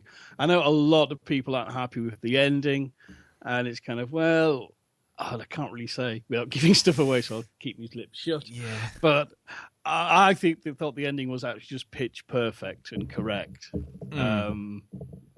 And it just rang so many bells for me. And I just thought the drama was just, so interesting. And I one thing that always irks me in modern cinema and TV is when people do period stuff and they kind of go, this old stuff, people don't dig it. And so you have, what ho, prithee, I am going to now chill out, sir, and bollocks like this. Yeah. Whereas this, he went full on period dialogue, but not just in a crap throwing some these and thous way. Yeah. And I can appreciate for some people that will be an obstacle, but considering it is supposed to be, it's drawing on these old stories, it's appropriate. It uses the language of old stories, and it gives it so much flavour. But it's one of those things, I think, for the first 5 minutes, your brain has to tune into the rhythm of it. Yes. But once you're onto the rhythm of it, it's clear as day. It's not difficult at all. Yeah. You just. But that's a very ballsy thing to do these days because studios and bosses do not like that shit at all. No. But it makes it so rich, and it is almost like watching, say, Shakespeare or a Jacobean tragedy, as it were, and that lends it so much. Great film. Yeah, I agree. I saw this and I totally agree with the language of it. I thought, I started watching it and I'm like, oh, this is gonna be proper hard work. I have problems when when I sort of try to read Lovecraft and everything starts becoming hither and thither and thou and thigh, and it's like suddenly we're into proper sort of 16th century sort of it's like, whoa, this is gonna be really hard work. Here we go, and then all of a sudden it's just like, as you say, it just clicks. It's almost like, as you say, your brain just tunes into it. It's a bit like Colin Firth in Hunt for Red October. You kind of zoom in on his mouth while he's talking Russian, and then it comes back out and he's speaking English. It was the same gig, and yeah, it is. It's a fairy tale. It's not a horror film like everyone kind of seems to be pitching it. It's kind of really, a fable. And by the end of it, I came away thinking, I really enjoyed it, but can I recommend it to other people? Or will I just be sending them all off to sit there and go, you just give me a fucking block of Shakespeare? You know what I mean? Some people just won't get on with it. So, but I thought it was, again, it was another one of these films where you just sit there and go, wow, where's that come from? And, in a year of nothing but endless sequels and blockbusters, it was another refreshing turn from the horror genre, for want of a better term, because it really isn't a horror film, is it? Really? No, as I say, it is. It's a as you say, like a fable or a fairy tale done as a very intense drama. And it works perfectly as both. They pitch both elements just right. It's just weighted right. And, if nothing else, you just got to marvel at the power of the performances and the cinematography. It just, brilliant film for a little indie film. It is so polished, so well crafted. It's, wow, yes, more of this, please. Yeah, brilliant. And I take it none of the other guys have seen it? No, I haven't, no. No? Okay, fair enough. Darren? Sorry? Morning. The Witch. The Witch. No, haven't seen it at all, sorry. I've seen the poster. I'm surprised you didn't go, where? Oh, what? Where? Closed doors. Oh, Roger Willard. Right, okay. Cool. Well, that was The Witch. I thought that was a big thumbs up as well. So I think I'll have to put that on my list. Yeah. Yeah. Cool. Okay, then. Well, then moving on then. Elton. Yep. Go right. for it. This is my last one off my good list, I think it is. Yep. And then I think I'm going to have to start dipping into my bad list. Yep. God, I feel like Santa Claus already. Yep. Right. This one came out in 2015 in the United States, but it was released in 2016 over here.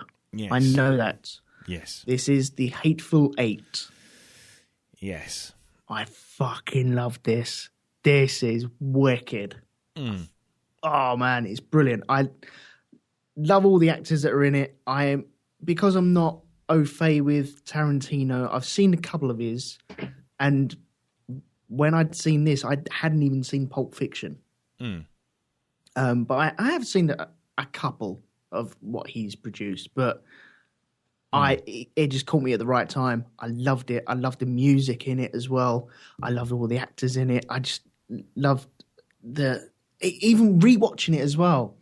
And without spoilering, there are what people would call Tarantino traits in this. Yep.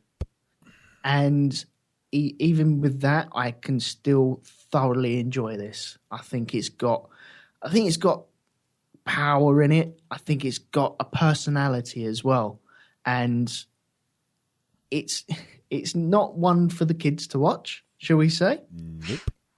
But I could quite happily sit there with a roasting fire, put a blanket over my little legs, grab a hot chocolate, and sit down and watch this constantly. I flipping love it. Yeah. Anyone else seen this? No. No? No, I've not yet. Again, I meant to see it, but it's a long film, and Yeah. I had limited scheduled slots over this Christmas. Yeah, that's fair enough. I saw it. I think the problem is I do have that problem of once you start seeing the Tarantino ticks, you can't unsee them. I think that's the real problem, and with Hateful Eight, it essentially is Reservoir Dogs, but in a log cabin instead of a shed. Reservoir Dogs I didn't like. But the principle is essentially the same. Yeah, I that suppose. You've got a bunch of guys who don't trust each other, all standing in a room talking at each other until shit goes bad. And to me, that's fine, but I don't know. I just, there's whole things of just having pointless monologues just to show that you can have a pointless monologue. And, by the time things actually start to kick off, I couldn't give a fuck.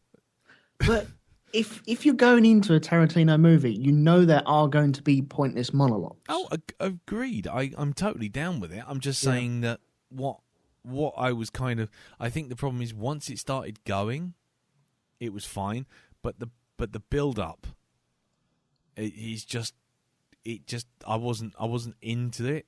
I was kind of expecting more from the opening to draw me in, rather than just we're all going to stand around pointing at Jennifer Jason Leigh and talking about her for an hour, and then suddenly we might move the plot on. Oh no, we're going to sit down in front of the fire now and have a conversation. Seeing the opening for me, just the bit in the stagecoach. I just thoroughly enjoy everything about that. But no, I get that. But that's the thing. That's what I'm saying. That setup is kind of like, okay, where are we going with this? This is interesting. This is going to be good. What's the deal here? What's the deal between these characters? And the build up in the stagecoach is fine, but it's slowly just kind of, I don't know. It just kind of, once it gets going in the beginning, it then kind of meanders for a bit, and then it's like a play. You find each of the characters has to go and sit with each of the other characters and have a conversation. Oh yes, yeah. And you're just like, okay, right, fine. Can we just move on now? And so to me, it was kind of a bit overindulgent compared to something like Reservoir Dogs, which essentially does the same thing. They all end up in the same room, and we all get a bit of a flashback and a bit of a history thing, and they all talk to each other, and then they all kill each other. Not that they do in Hateful Eight. I'm not spoiling anything, but I'm just saying in Reservoir Dogs. And then they just kind of, in Hateful Eight, the structure is essentially the same. They all get in a room. They're all in a tense situation. They all talk to each other, both collectively and individually, and then shit goes wrong. Yeah. And to me, it was just like, yeah, I've seen this already, but last time didn't take 2.5 hours to get to the same place. Do you know what I mean? Yeah, I think it was just the whole thing really got me at the right time as well. I think the music score as well helps. Oh, the Morricone score is fucking great. I mean, yeah, there's no arguing with that. I'm just, not at all. I wouldn't argue with that at all. I thought that was really well done. But go on, sorry, carry on. No, that's all I've really got to say about it, because it involves talking about set pieces and what's going on and who's talking to who. I like the closed environment. I like that in a room setting, because a lot of films do try and take you off to all over the world and jump you over here and jump you over there just for the sake of changing the scenery a little bit. And there's something in a film where you don't need to change the scenery to really move the plot on. And I think his way of directing films, where he likes to do his chapters, it suits this. Like you say, it could be a play. You could open this up, and then after 3 chapters, let's all grab some Coke and pies from. You don't get pies at the cinema theatre, do you? Not the theatres I go to. Bring pie, please. Yeah. Wolves, nipple, chips, get them while they're up there. Lovely. But I think it sets it up well for a stage adaptation. Yeah. I think they did a Reservoir Dogs as well, didn't they? They did. On the stage. I'm sure they did. But I like it. I like the claustrophobia that you get from that, and the fact that you have to talk to other people in the room. Yeah. I like it. It just rings the bells for me. It's good. Okay, cool. Well, excellent. Well, I would do any of my good ones, but I have none left because everyone else has covered theirs except for one that Darren's got, which I know he's going to do, and I think a couple of us have got that on the list anyway, so I'll leave that to him. So I will start with my shit ones. My shit, let's go right for the fucking jugular vein. I mean, it's Suicide Squad. I thought that was fucking bilge water. Absolute rubbish from start to fucking finish. It was a film predicated on pretending to be Guardians of the Galaxy in the trailer, because the trailer was basically cut to be Guardians of the Galaxy when everyone went, "Oh, that looks a bit dark," in the first trailer. And then they tried to redo the film to make it like a trailer, and then basically introduced every character 4 times, except for the one bloke who has his head blown off, because, that's not fucking obvious. Here's all the squad. We'll introduce him twice. We'll introduce her 3 times. This guy 3 times. This guy 3 times. This guy 3 times. What about you, security guard Dan? Oh, he can climb walls. Yeah, you're fucked. You be dead. And the story made no sense. The acting was terrible. And it was a film that purely got by on Harley Quinn's arse, essentially.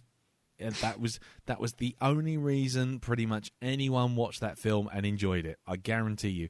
And if people come at me and say, "Oh, no, it's got lots of interesting plots and interesting stuff," fuck off. You're entitled to your opinion, but, don't piss in my ear and tell me it's raining. That was bollocks, that film. Utter bollocks. So, my shit film... And I'm only including this as a shit film, not to slam, because basically we've already done Batman vs Superman. So there's a couple others, but I know a couple of others are on everyone else's list. I came out of Suicide Squad thinking it was better than Batman vs Superman, but I think on rewatch, Batman's the one for me out of the 2. Were you on heavy medication at the time? Were you allowed to operate heavy machinery? No, they took my card off of me. This, no, it ain't great, and the Joker ain't great, and the Joker is a fucking joke, and that's kind of ironic. He's the one I had the biggest problem with in that film. Just that performance, that whole. It's not even that. It's the Joker himself. It's like the Joker is supposed to be an agent of chaos, right? It's supposed to be his own man, and he has people with him to put in the way of fire to become cannon fodder, right? You don't have a handler there for the Joker, and they've got a handler for the Joker because he looks like he's off his nut a bit, As in, I know he's he's a psychopath, but there's an intelligence there as well. Whereas this Joker just seems to be, I don't know, a fucking leaf on the wind. No, what he is just some bloke with some tats and some face makeup who just happens to be, you could imagine that if he didn't have the money, he'd probably be round the back of McDonald's in Catford selling drugs. Yeah. That's it, really. He's one lump of lino outside of the fucking Lewisham Mall from doing a beatbox routine while nicking people's wallets. I mean, that's essentially busted out from behind the bins from Lidl. Yeah, exactly. It's not. He's not a terrifying character. He's just a bloke cosplaying the Joker while going to work in a nightclub. It's fucking crap. Absolute shit. Really. And the thing is, there's better people taking this film apart than I, and the whole thing with the Amanda Waller, it's just what that whole subplot with where she is and why she's there, and just rubbish, complete and utter rubbish. We've assembled a team to go get people in case Superman goes bad. What we got? We got a crazy lady, a bloke with a skin condition, one bloke who sets things on fire, a bloke who never misses with a bullet. Excuse me, isn't Superman bulletproof? It's just like, yep, yeah, right, great. You got a team who wouldn't even trouble like fucking Rogue One. Well, maybe that's why they're called Suicide Squad, because they know that if they go up against Superman, they ain't coming back. Well, no, because literally Superman from the Man of Steel, Batman versus Superglum fucking movie would have just turned them into toffee in about a millisecond. They wouldn't have even got out the fucking door. It's just complete cock. That whole film is just complete cock. And those fucking horrible garish titles. Just oh, look, it's Harley Quinn. She's crazy. Why? Well, we've got a big garish plastic heart that we've stuck on the screen. Oh, look. Oh, love. Oh, and don't forget the body popping as well. The body popping Enchantress. Oh, God. What? The person who you can only control using a heart in a box, who can magically produce anything from Dick anywhere, in a box. And yet somehow can't produce a magic heart in a box. Oh, just not a single bit of this stands up to a single shred of even the most rudimentary of thought. You just go, okay, so why didn't they... Oh, shut up, that's why. Oh, right, okay. That's the entire film. Shut up, that's why. Look at Harley Quinn's arse. There's not a single shot in that film, by the way, that doesn't start from her knees upwards. Not a single one. It's all just stare at her bum. Oh, now we're staring at her face. Oh, she's got something to say. Oh, that's why. All right, brilliant. Fantastic. Well done, you. Yeah. Cobblers. Have you seen it, Jim? No. Again, it's 2 cuts and I couldn't be bothered. Yeah, well, the only 2 cuts you'd be doing are your fucking wrists after watching this film. It's one of those things that I don't know why they went with this. I can only assume it's a case of they had the rights and they cobbled it. It just seems... I mean, I didn't want to prejudge Jared Leto, but, it's kind of... I know everyone did the Heath Ledger thing when we saw photos and, oh, that's not the Joker. But usually when everyone saw the first trailer and saw him speaking, everyone went, no. Oh, yeah, yes. Yeah. I saw the trailer generally and thought, no. No. And what really sort of puts me about this is I'm not a huge fan of origins in superhero films. As Dan Harmon said, if I'm going to see a film called Toaster Man, don't spend an hour of my time selling me on the concept of Toaster Man because I already paid for the fucking ticket. I accept the concept there is a man who's a flying toaster. Give me the man flying around as a toaster and toasting some fucking bread. And so Suicide Squad, where you're going to do the origin for 7 characters, like, oh, do we fucking have to? But not once. Can we just do them in the titles like Watchmen did, or the the second Incredible Hulk film? You know what I mean? Just make that the origin sequence. The way they would do in the comics. Going, there you go. Look, he fell in a vat and now he's a crocodile. The end. Yeah. Or maybe, just maybe, follow the Guardians of the Galaxy rule, seeing as they were trying to copy it in every other fucking way. Just go, these are the characters. Ta-da! Yeah, deal with it. Deal with it. It's like, yeah, do we need to know where fucking, Groot comes from? Do we need to know where Rocket Raccoon comes from? Do we need to know where Drax comes from? No, we don't. Do we need to have 4 intros for each and every one of the characters? Not really. Do you know any more about these characters than you know about the Suicide Squad ones? Nope. But have you had a better time? Yep. I mean, just fuck off. That whole film was absolute shit biscuit. It really was. Fucking just terrible. But anyway, so that's one of my bad ones. We'll keep doing them until we run out of time, I guess. But yeah, I know it's coming. So indeed. Moving on to you, Mr. B. What's your last good one? Okay, the last good one is Captain America: Civil War. Yep. So I mean, this had to get a mention. Well, I think it goes without saying. I think so. Probably bigger than I think the last 2 Avengers movies, considering the amount of characters it's got in it. Yeah, but interestingly, if you watch it, it's a film that actually only introduces 2 new characters. 3 if you count like a cameo from a certain web slinger. Yeah, indeed. And that's kind of the genius of it. You can have all these characters in there and go, wow, there's an awful lot of superheroes in here, and actually, but it's not so much introducing the new ones; it's the ones that have already been established. Because I mean, since Age of Ultron, we've now got the roster of heroes has increased, of course.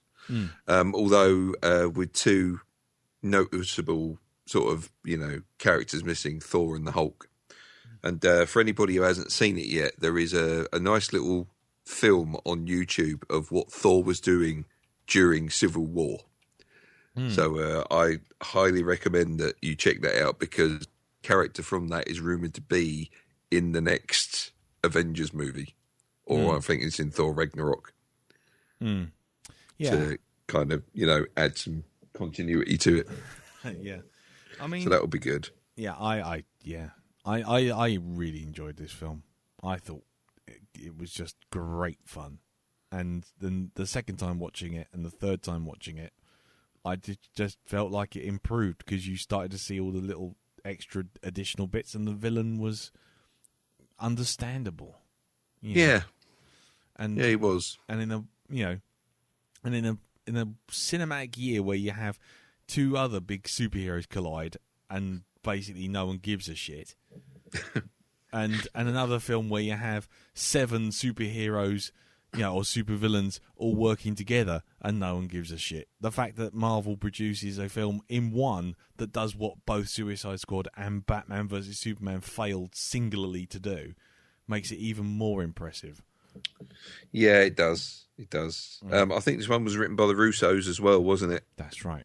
Same as Captain America: Winter Soldier, which is also a very, very big film from a couple of years ago. Absolutely.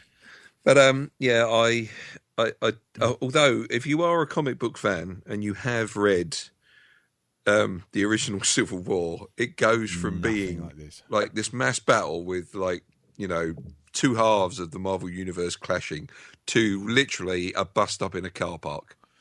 So but I to be quite honest, the 2 Civil War comics are complete bullshit anyway. Oh, they are. But it's just going on the scale of things, it is quite funny when you look at it like that.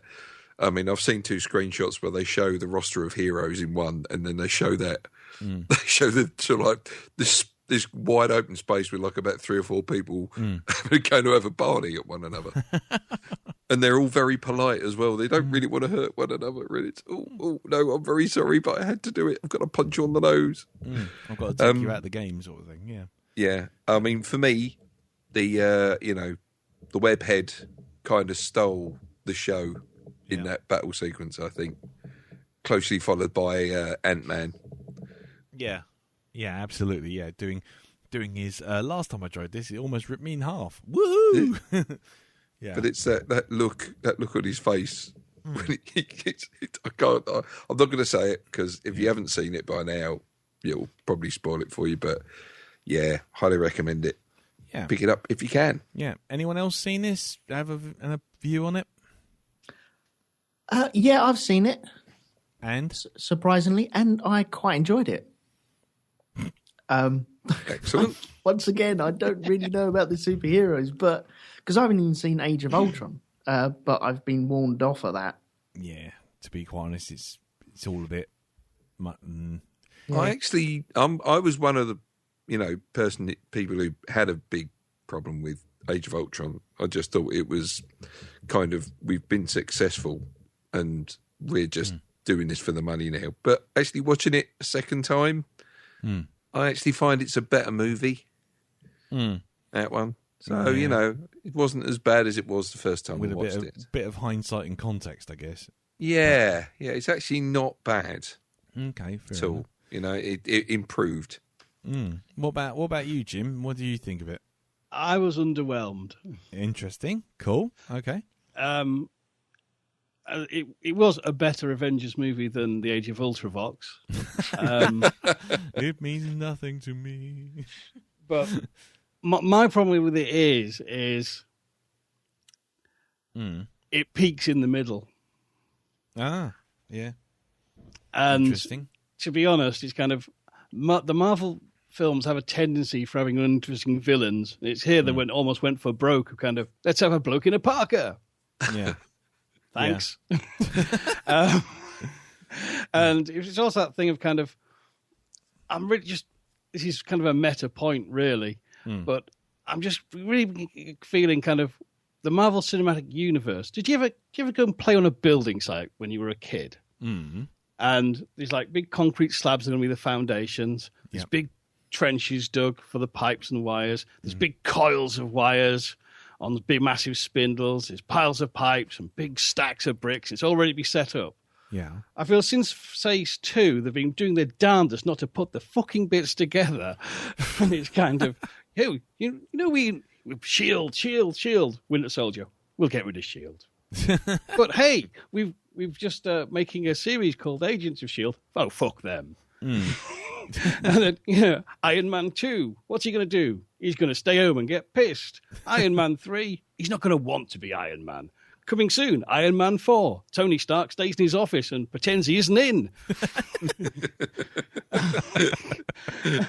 The Avengers. The first Avengers, I still think is a high point in superhero cinema. I mean, Winter Soldier, I think, is another high point in superhero cinema. I think my problem with Civil War, I think it's 3 halves of 3 good films. And I think each half could have been expanded. And it just feels kind of, well, essentially, Age of Ultron, the Avengers spent most of the time squabbling. This, they're squabbling again. It's kind of, this is the shittest superhero team ever because they don't actually do anything. I mean, if only, someone had been publishing comic backs for about 6 decades full of interesting villains and we could see these guys come together and beat the crap out of some loser wearing a purple helmet, or fight some crime. But no, they squabble and go to part quicker than a plate of poppadoms being mashed under a drunk's fist. You know what I mean? I'm beginning to feel kind of, in Doctor Strange, he's kind of, there's 3 mystic lodges, but don't worry, we'll have got rid of them by the end of the film. You don't have to worry about that. And it's kind of, dudes, please just embrace the concept. You built a superhero universe, and can we just have some superhero action rather than doing all this, they're squabbling, blah, blah, blah, blah, blah. It's almost like they don't want to do it. Yeah. Do you remember when the second season of Walking Dead, they got a showrunner who said, right, I'm in charge of a show about a zombie apocalypse. What we need to do is get rid of the zombies and park them at a farm. Yeah. And I'm sort of beginning to feel there's that kind of reticence of the Luke Cage. He didn't need superpowers in that series. He could have been one strong bloke with a bulletproof vest and a bad attitude.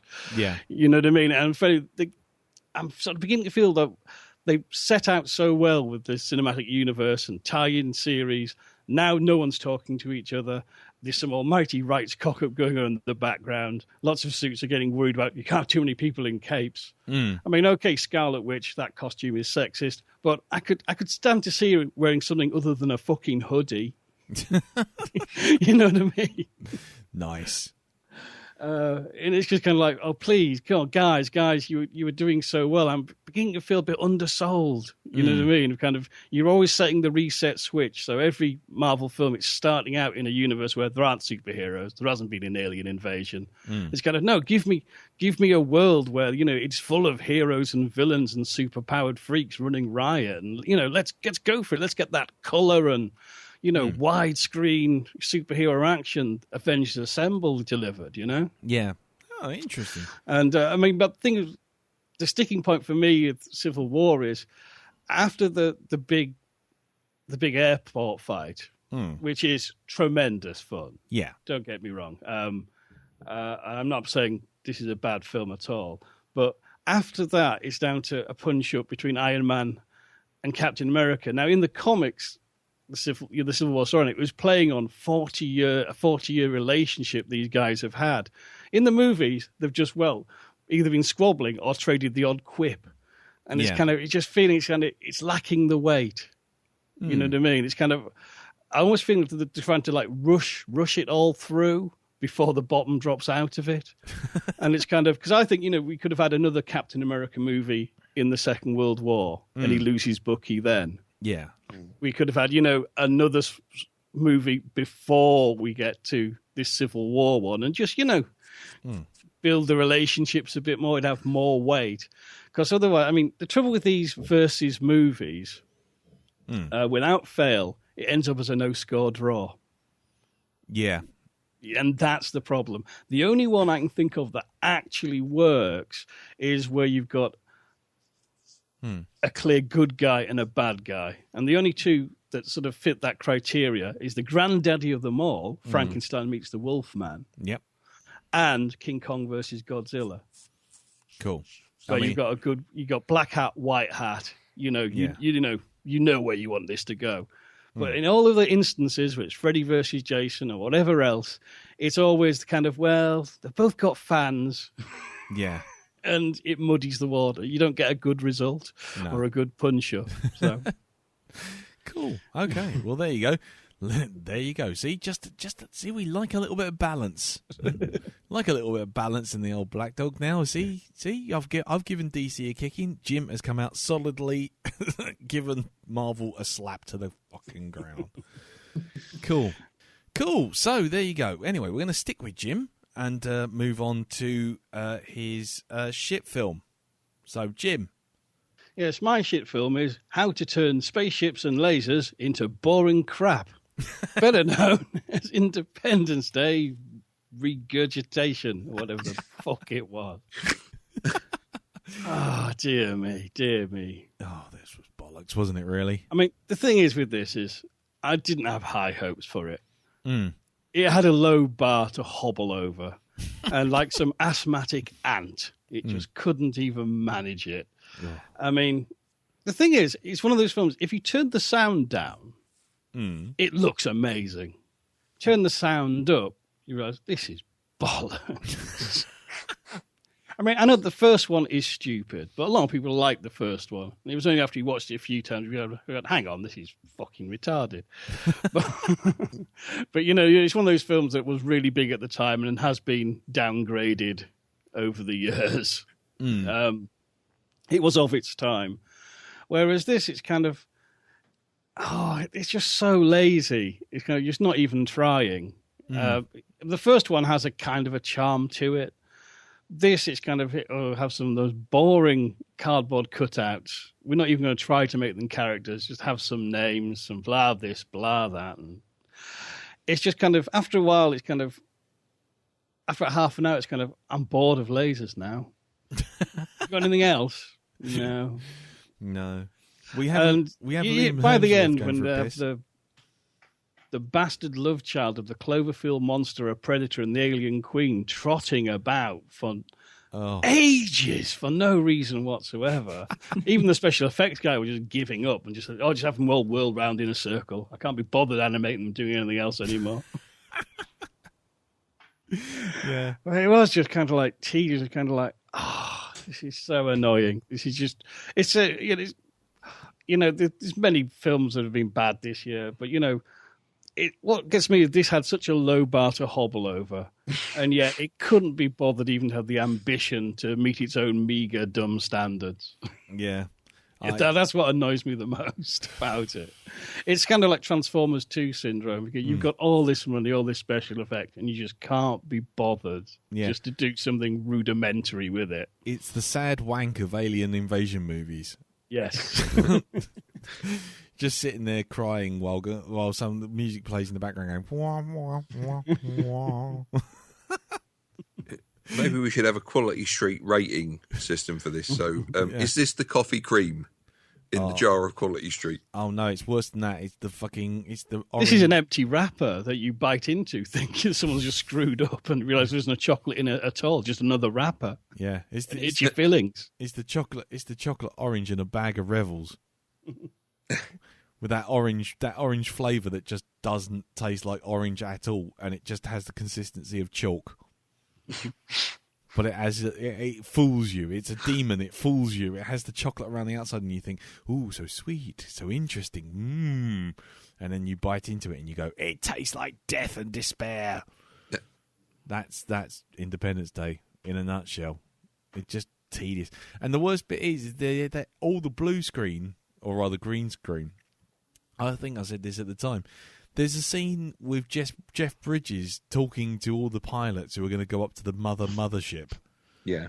And he's standing there, and I remember seeing that on telly, thinking, oh, it's one of those things that's done for like Sky, where they've got Jeff Bridges in on the cheap. He was just happened to be there on a junket, and they've just stuck him in front of a green screen and said, say this, Jeff, and then we'll sell some more Sky boxes. And the green screen looks like shit. It's all everything around the top of his head is all smudgy and blurred and awful. And it's like, then I got into the cinema and I'm like, actually, that's in the film. What the fuck? And you're just sitting there watching Jeff Bridges with a smeary halo, like someone shot him into a bowl of Vaseline all the time because they didn't have any sets. It was all blue screen. It was like Wing Commander from the 1996 sort of video games. Mark Hamill with a fucking weatherman fringe all around him. Just crap. Are you seeing it, Elton? Yes, unfortunately, I went to the cinema to see this with the family. Oh, fuck. They still talking to you? They took me.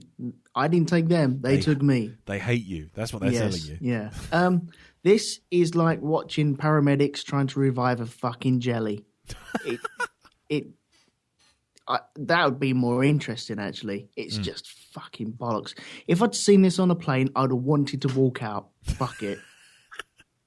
37,000 feet. Yeah. Don't worry, I can walk it from here.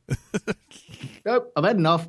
Toodaloo. Yeah, yeah. It's like, was it Chris Morris in the It crowd when he opens up the window, just steps straight out the building.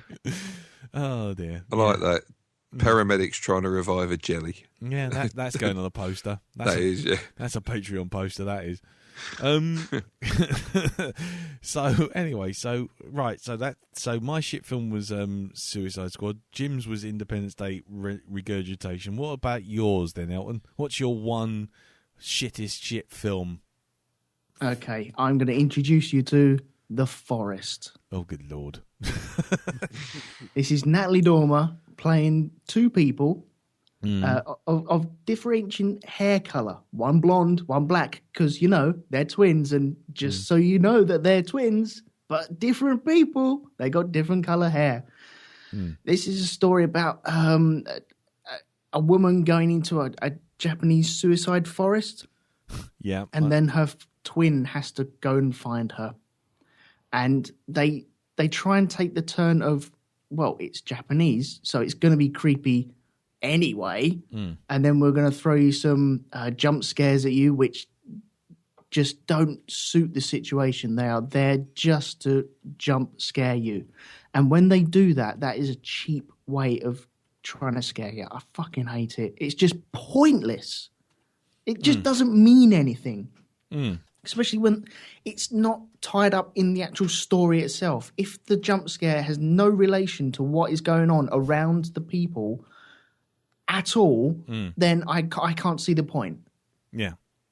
Or if it's got a vague resemblance to something going on around them. It didn't have that.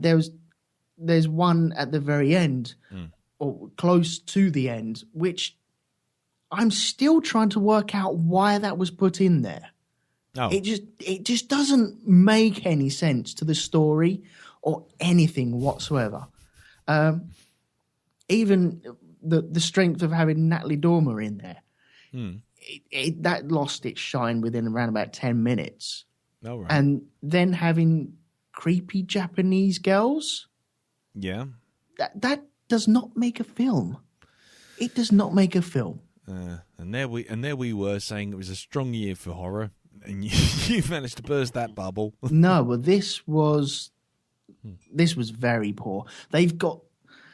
I know that if they want to be faithful to like J horror, they need to go not down the tropes that we know from J horror, but you have to pay attention to where you're filming it and what the actual Suicide Forest is about. Yeah.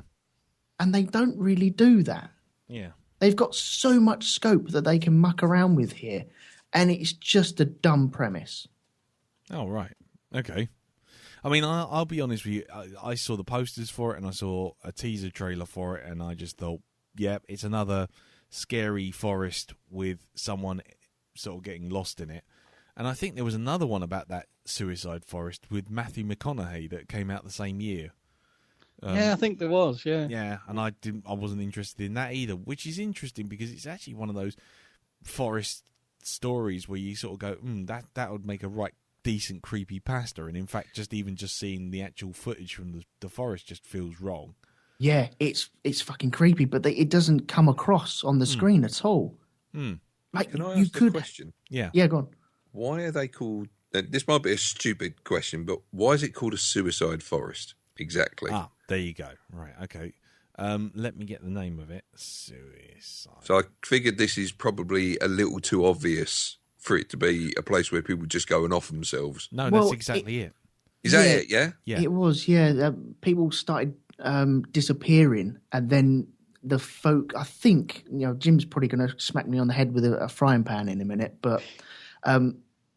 The folklore built around people going missing, and then people would go there to commit suicide, and then they would be found there, and then the ghosts of the people that have committed suicide are allegedly walking around the forest. Yeah, I mean the actual. No, that's spot on, Elton. You're fine. Okay, pretty much it. Wow, yeah, well done, golf clap. Yeah, Okigahara Forest, which is basically also known as the Suicide Forest or the Sea of Trees. It's a 35-kilometre square forest that is located northwest of Ubisuti, I think. And basically, long and short of it is that people go there and hang themselves. They actually hang themselves from the trees. Wow. Oh, like shit wind chimes. Yeah, like the worst kind of habitat thing you could buy, really. But no, seriously, there's lots of there's really creepy premise in just the fact that you could walk into this forest and there's a fairly good chance that you would run across someone who's hung themselves from the trees. And lovely. It's a real thing. Oh, it's northwest of Mount really, Fuji. really creepy stuff. Yeah, exactly. So there's a lot to be said for sort of that premise, but it seems like there's two films and they couldn't do it once. Anyway, I haven't seen it. I have no intention of seeing it, to be honest. Nor have I. I haven't seen it either.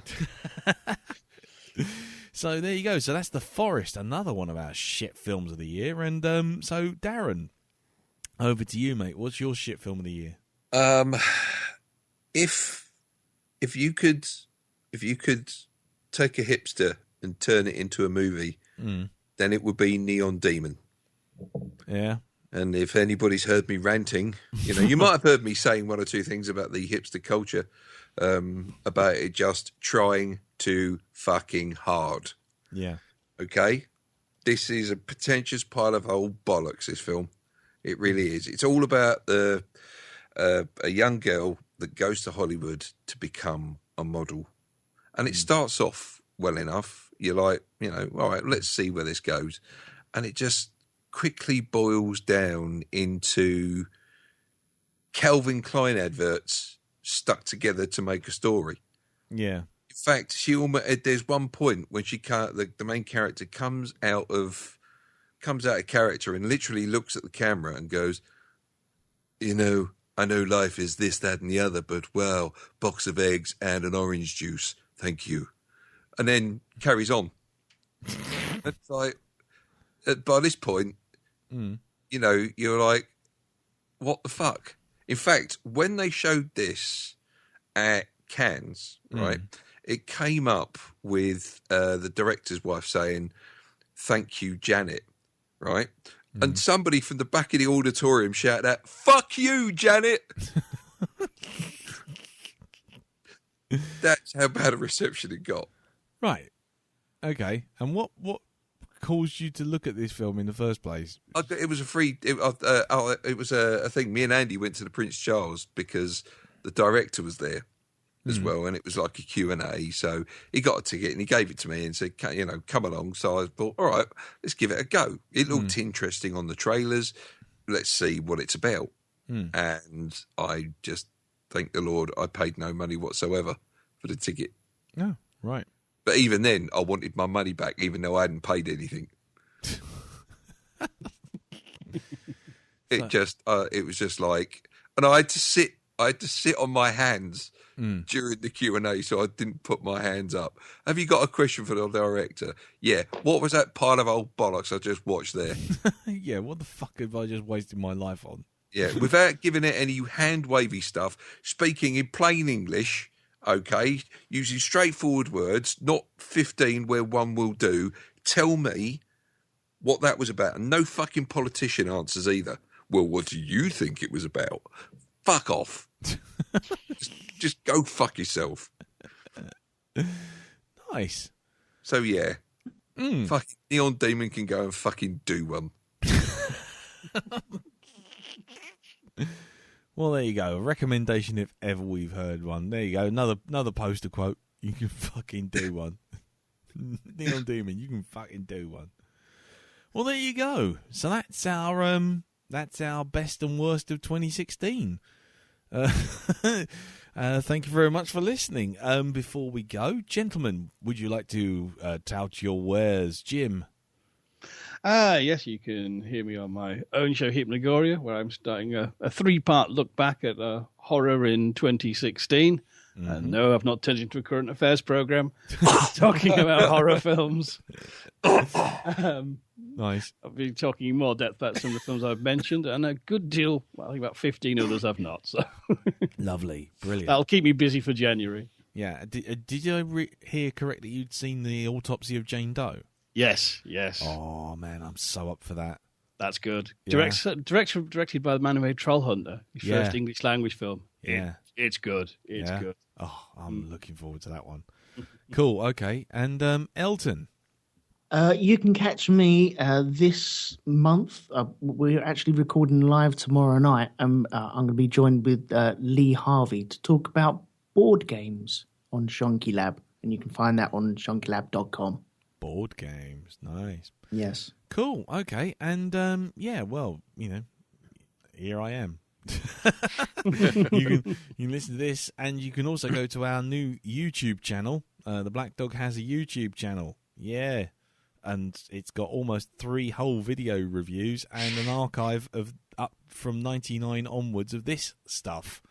So if you can't get onto streaming services, you can always go to the YouTube channel and look up old episodes.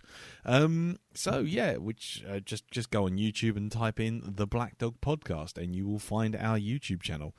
You can also listen to me and Andy and Pete on Space Dock Jury. I think we're covering Rogue One.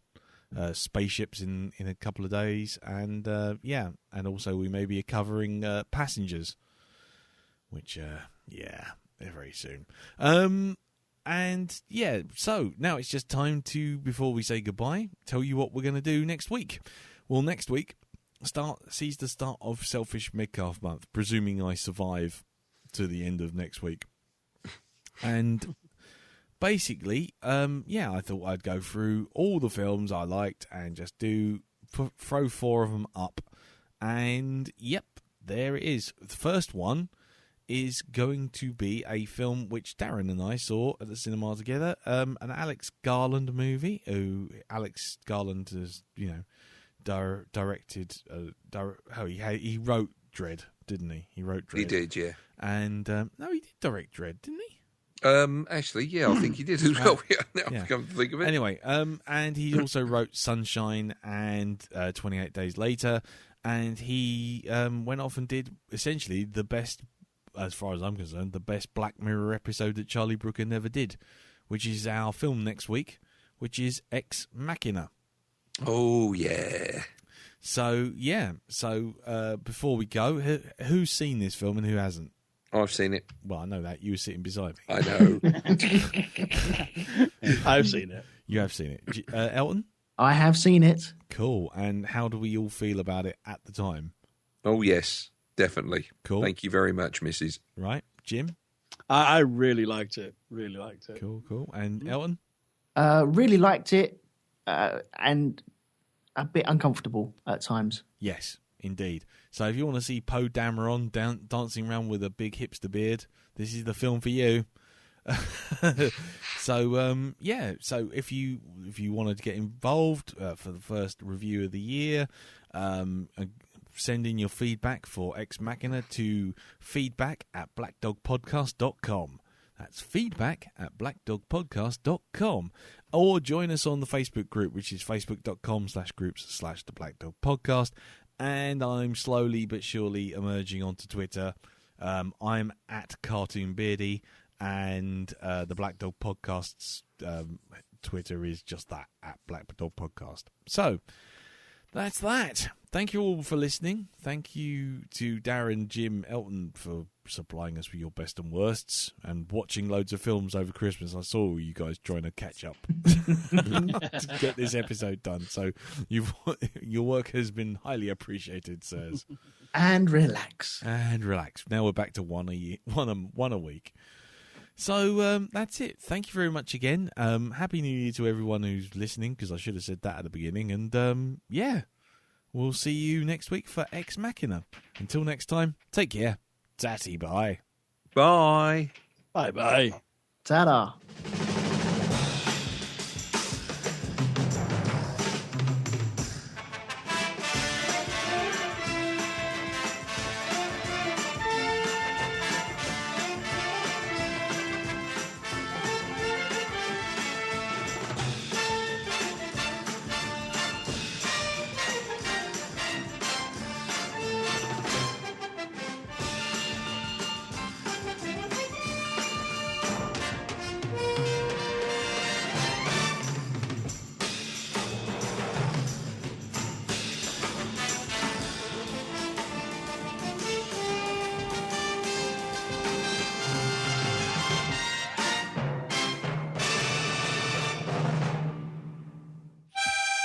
Oh, bollocks to it.